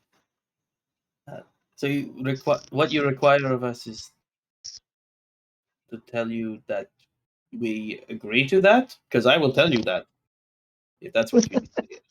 She's staring daggers at you right now. She's not at all amused. That's all right. Fair collects those anyway. Oh. Yeah, sure. I promised whatever you just said that I forgot already, but it's fine. I was doing If something you break your word on this, Fair, I will personally... Sorry. If you break your word on this, Fair... Fuck, I've forgotten your name. It's fair. What's your full name? Fair. Fair is all. She will call you by her full name. Your Oh. full name. If you break your word on this, Fair is all, I will hunt you down to my last breath. Wow. All right. I wasn't lying, and I'm not lying now, but your last breath will be far before my last breath, so I could just hide from you for a while. But I will promise, and I If you won't break like. my promise. Right. And then she'll look over to Morgan, I guess. So just to recap, you said we need to promise that if we're not successful on this mission, we destroy the. So whatever information we get about the heart and about this place that we're heading to, we keep within the 6 of us. And if we find whatever it is down there, this power that she's worried about, we either destroy it if we can or hide it if we can't. I think Morgan sits there for like a solid 30 seconds because as a knowledge cleric, like her whole deal is to not keep knowledge secret. But I think she recognizes that this is the only way that you'll actually like kind of open up and help. So she nods very slowly and she's like holding her knowledge cleric pendant, like kind of like, I don't know, like a nervous holding it, but she'll nod. Sacrilege. I'll offer you a pendant of Syl to hold for the exact duration of this. Ben says, you couldn't hold this one. Syl likes secrets. She gives you a like mildly annoyed look, but still takes the pendant. It's a really cheap Syl pendant as well. It's like a one Like silver. something you'd get at like a tourist shop at a temple or something. The tchotchke, you know. Yeah. Mud has finished her second plate, pushes it and goes, puts up her finger and says, "Yo." Ben notices and is like, normally I am bothered by this, but we'll go and find more food. At this point, it's just rice with like various stuff on top of it because the meat has been. Your work. There's never any leftovers when Mud is around. So Ty, I think is. I've decided that the ballista is with her. Her Eldritch Cannon is with her, and she leans forward on it and she goes, "Now, before I promise anything, I think I need one more thing from you, and that's you need to promise not to kill us." The Like, ballista your swivels laptop. to. Very good The point. ballista swivels to look at Madge. Madge is very clearly thinking very hard about this. Because I think it had been like on her list as a contingency plan. Well, I should mention that my swarm has turned into rats now, and they also swivel to look at Madge. August will cast Detect Thoughts and just kind of get a general surface level reading of Madge's brain as she contemplates if she's going to murder us all. Yep. Yeah. That's definitely what's going on in there. Do people know when you do detect thoughts? Like, do they feel it, or is it like you kind of just take a little peek and they don't know? It's only if The he surface ones are. dives in and like. Yeah, if I dive in deeper, then they notice. Got it. Okay. You do make a sleight of hand check to try to do this a little bit covertly, because otherwise people can't see you're like casting a spell. I'm determining whether or not I want to actually hide it or not. If you want to do it openly. I'm just like chin on hand, and just kind of like just cast it while looking at Madge. she's gonna fight you right now. Well, I mean, August will have advanced knowledge of that from the detect thoughts. Yeah. What spell is being cast? There's a roll for it in there. You can make an Arcana check to deduce that from their words and gestures. Yeah, detect thoughts isn't that difficult of a spell. So I think you can definitely tell it's like a divination spell. It is not like a attack spell. With a 14 and a 13, I don't know if you know it's specifically detect thoughts, but it's some kind of divination magic that's being cast here to, find out information. It's not, it's not a harmful spell that's being cast.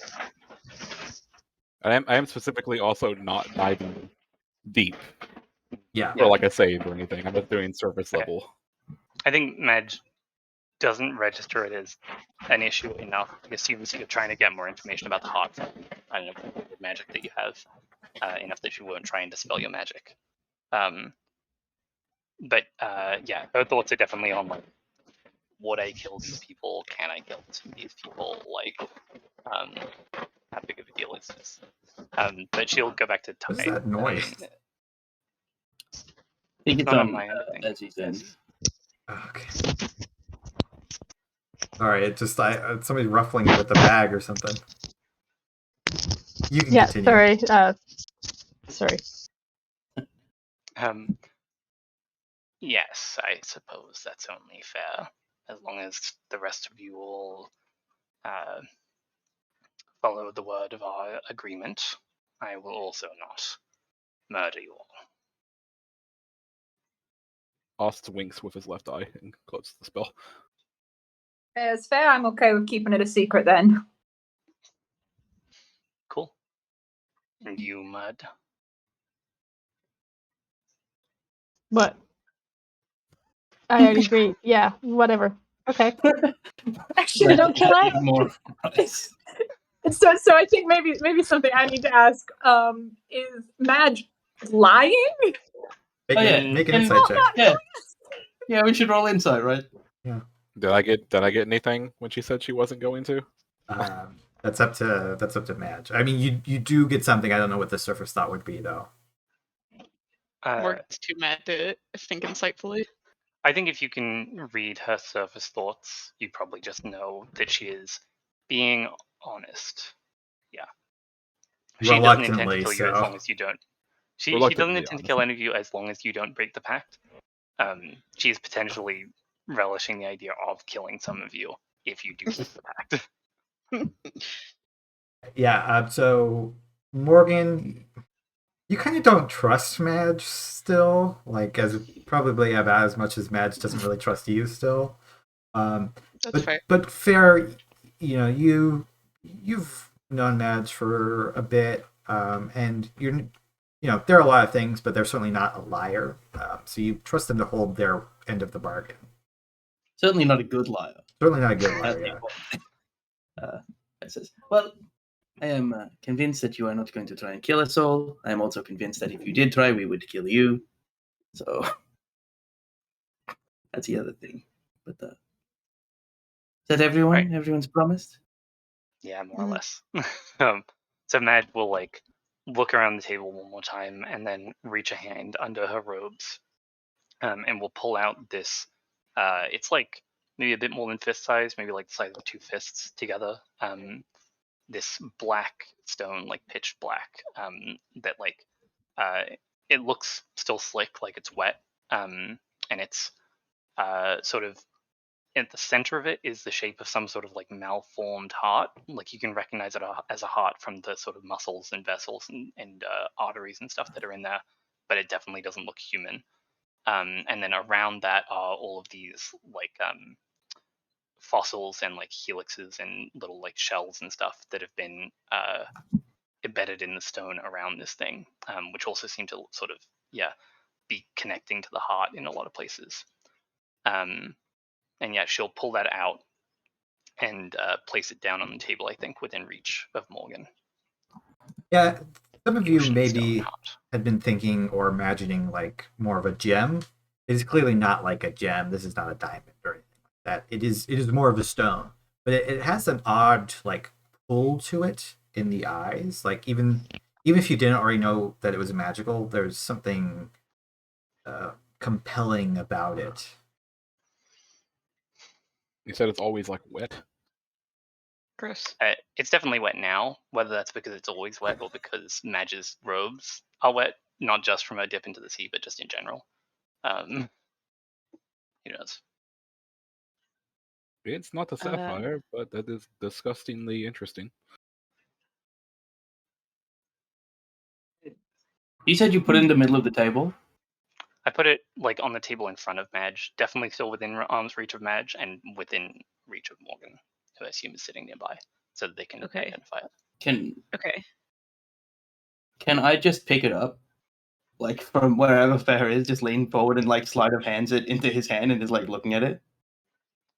Yeah, I think Madge like will not stop Morgan was like actively reaching for it, and then you just kind of like snatch it up. Yeah, Fair's just like it's suddenly in Fair's hand, and he's like, "I've lived a long time. This is creepy," and puts it back down. It is. I think As you're holding it as well, you know that it is. It's not just that it's wet that it's shining. It almost has like this almost obsidian-like luster to it. The water is certainly enhancing that effect, but it is not solely caused by it. Yeah, Fair puts it back down and then like wipes off his hand. I think Morgan will scoop it up and is gonna cast Identify on it. But will like basically just go completely silent for a minute because it says it takes a minute to do that. So, if I'm understanding what my lady told me correctly, it is likely that someone has tried to gain access to the great ancient dragon Yandarkel. And if that is the case, is it our role to stop that? It is certainly my intention. For someone to gain this power, any immortal, would be devastating to the seas and to the world at large. And you mentioned that there was probably treasure there. And you don't need that treasure to be destroyed. Therein lies the question I had, actually. And Mud's Madge, nodding like- her head. Yep. I think looks around the table and rolls her eyes. Like, yes, If I we- suppose that So- if we journey to the temple at the bottom of the ocean containing great and terrible power with the ability to destroy or irreversibly change the world's ecosystem, yes, you can keep the gold. Not like we're getting paid any other way for this. This guild is getting better. Yeah, Fair's happy. Leans Speaking- back. As Ty says this, we never got. Can you describe Ty for us? Ty, I like to think of as simultaneously the elfiest looking elf you'll ever see, and also the least elfiest looking elf you'll ever see. So she's got the long, lean muscle of someone who's spent their life climbing riggings. Her hair is the beautiful blonde of your stereotypical elf, but she keeps it like shaved very tightly, except for like a little side overcome moment to keep it out of the way. Decked, whole face is decked in different kinds of piercings. She is like a very stereotypically piratey looking kind of person. And I don't think that she could argue her way out of that even if she tried.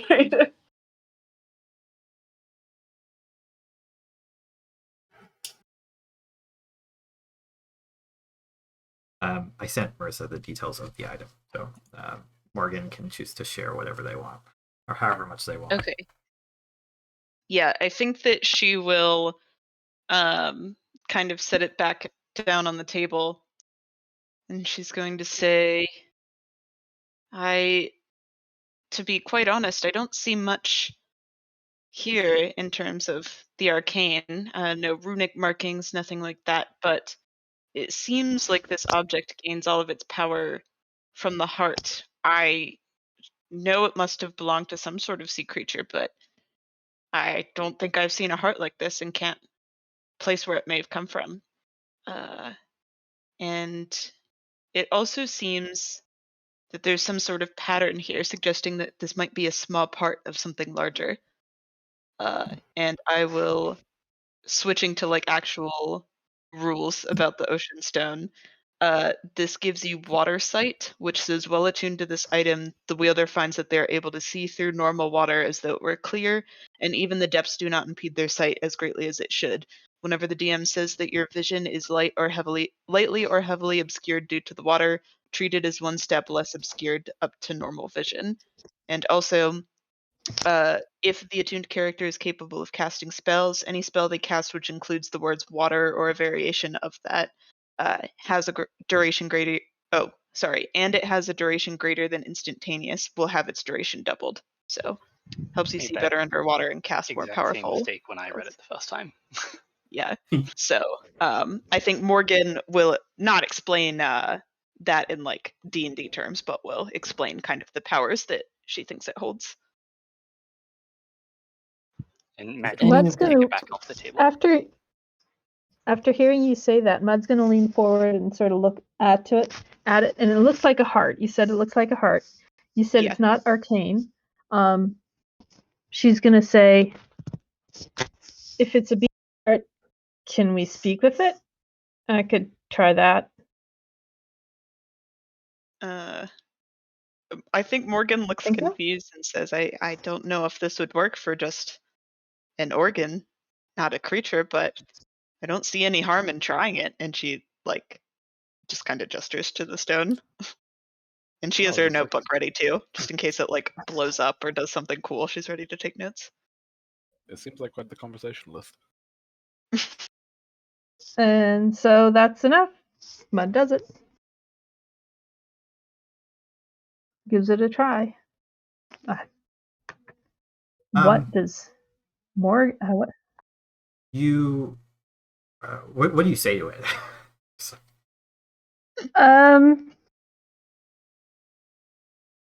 It's like, well, Mud's pretty simple, so she'd probably just say, so do you want your heart back? Would that be bad? Where are you? You don't get a verbal response, but in doing this speak with animals, though it is seemingly this fossil of a heart, you do get a sense, a feel back when you speak to it. There is perhaps something, a connection to something still living within the stone. However, it is not capable of speaking with you at this time. Sense of where that connection, which direction that connection is leading? You can just sense it generally, but not a pointed direction.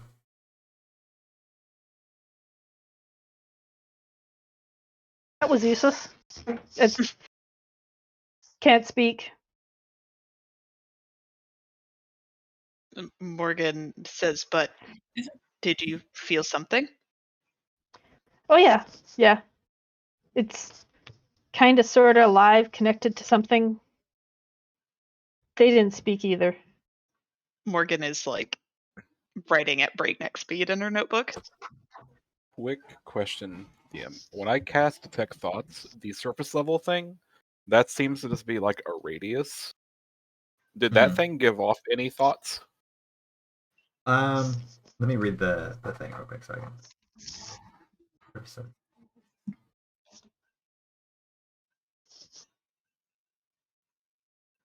You have to be able to see the creature. Were you able to detect thoughts from like surface thoughts from all of us?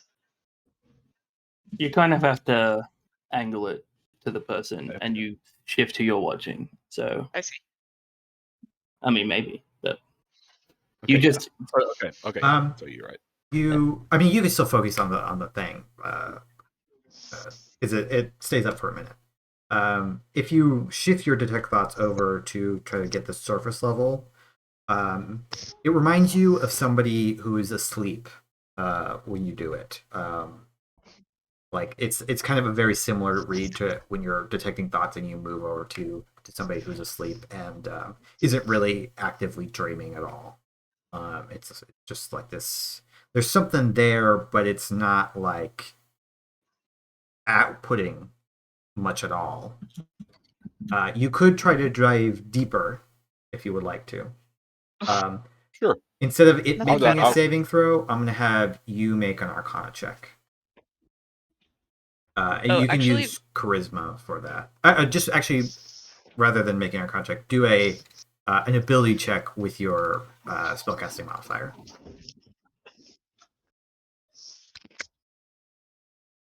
I think I actually have a spell that might help that. Let me just look really quickly. When he was at the Oh, drill, can he was I saying, give can I give is it sorry, August? Or August? Yeah. Yeah, August. can I give you guidance? Can she give me guidance? If you think to ask for it. August will kind of just like sit a bit closer to the table and kind of bring his hand back out. But he also kind of rests his other one on the tarot deck specifically. And he closes his right eye to where only his left is looking at the stone. Correct me if I'm wrong, but I do believe some of you were of the holy variety. If you wanted to aid in any way, I believe I'm going to try to see if this is I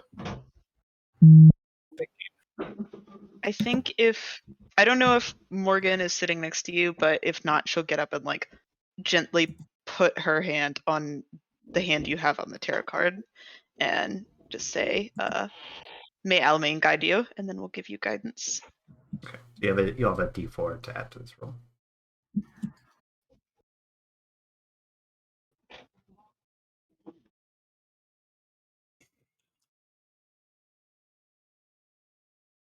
$16. 16. Okay.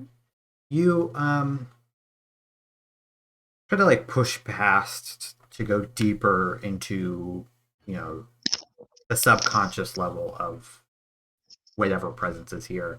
And you feel like resistance for a moment, but then push through, and you are momentarily overwhelmed with thought.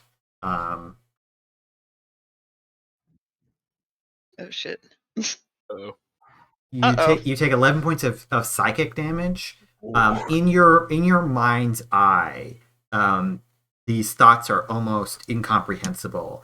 It is the crushing depths of the ocean, pitch darkness, cold water on your face and body, and the feeling of something watching you, almost as if the detect thoughts is turned back around, and you feel yourself. You force yourself to break the connection off, in like a whiplash moment. It was very much like an eye of Sauron, like looking back at me. Oh shit. I'm sure that's fine. Yeah, So you- August will go from leaning over the table to, after a couple seconds, jump up so fast his like knee slams the table and just like backs away. Perhaps So now you'll get understand. kind of wincing. Are y'all getting the feeling that this stone has sort of a sentience of its own, or it's connected to something deeper? So I've not had to interact with it yet. Kind of August like wipes his Yeah. nose and there's like a trail of blood. Got that a little bit. Not I was incorrect. Not much of a conversationalist. Um, I don't think you were trying to talk to it. I didn't even get a chance. What if I try? Could I try getting a message on? You could try messaging to the heart. You have to message a specific thing.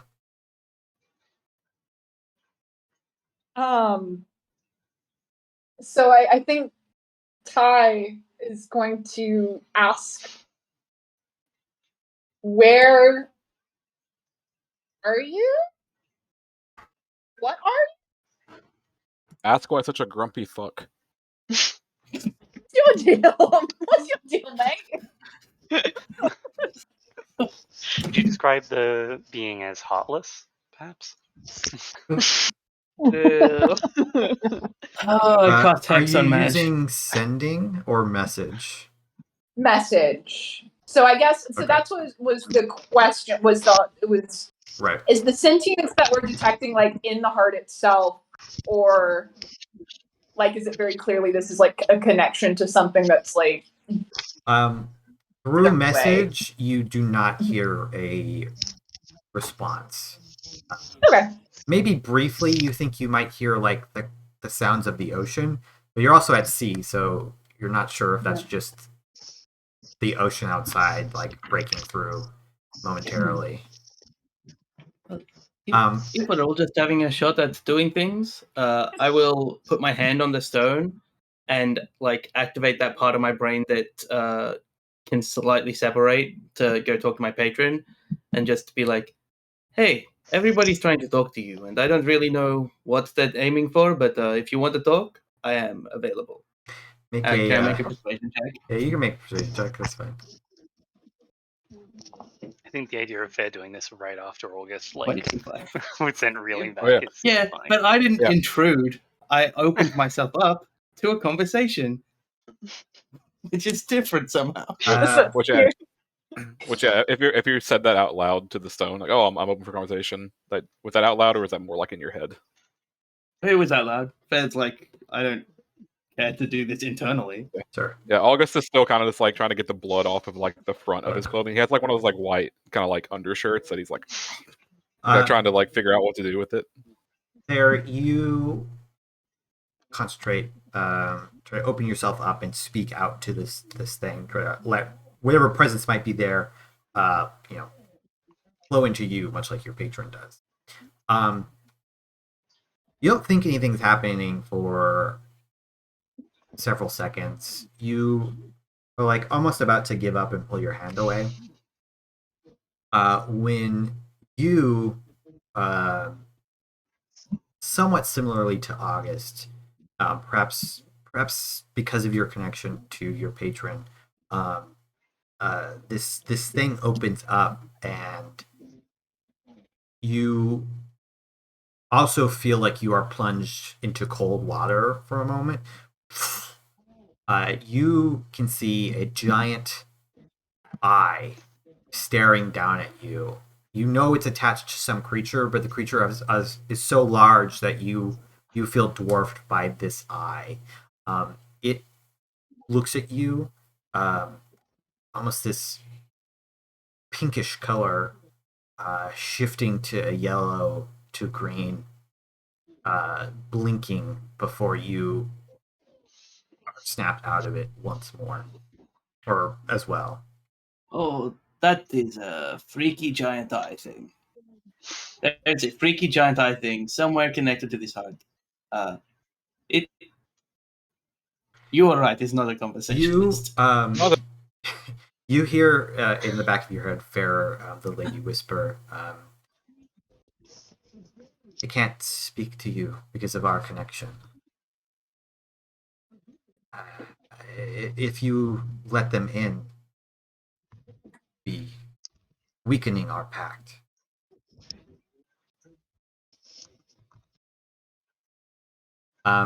As you hear that, the captain comes down the stairs at this point and says, all right, then. Well, you'll be getting bonus pay for saving the ship's arse. We're going to be burying the two up above before dinner tonight, out at sea. We should arrive at port before sunset. So if you're planning on leaving, get ready. We'll be making port at... so you guys were heading out of Nirnarn, kind of up around the peninsula. So they'll say, we're making for Cern because it was closer than turning all the way back. I'm probably going to stay there for a few days, at least. Hopefully the Sea Dragon goes elsewhere. If you are in a hurry, you'll have to book other passage. Those of you whose terms are up, you may leave if that's your choice, but I'm happy to hire you all on for another contract, at least long enough to finish out the current run. If you need to talk to me, I'll be in my quarters. They look like kind of frustrated by today's events, and losing crew members is never easy, so they kind of turn and head back up the stairs to find their private quarters. I think on that note, we are about that time. This is where we're going to end today's session. Thanks everyone for coming out, both people who are watching and the players. I had a lot of fun today. I'm excited for the next couple sessions. This one I think is going to be it's going to be longer than the other mini campaign. It'll probably be 3 sessions, but I'll know better at the end of next session how much time we need to finish everything. Yeah, thanks everybody for coming. Goodbye. This was very cool. Yeah, Yeah, Thank it was a lot you. of fun. Thank you, everyone. Yeah.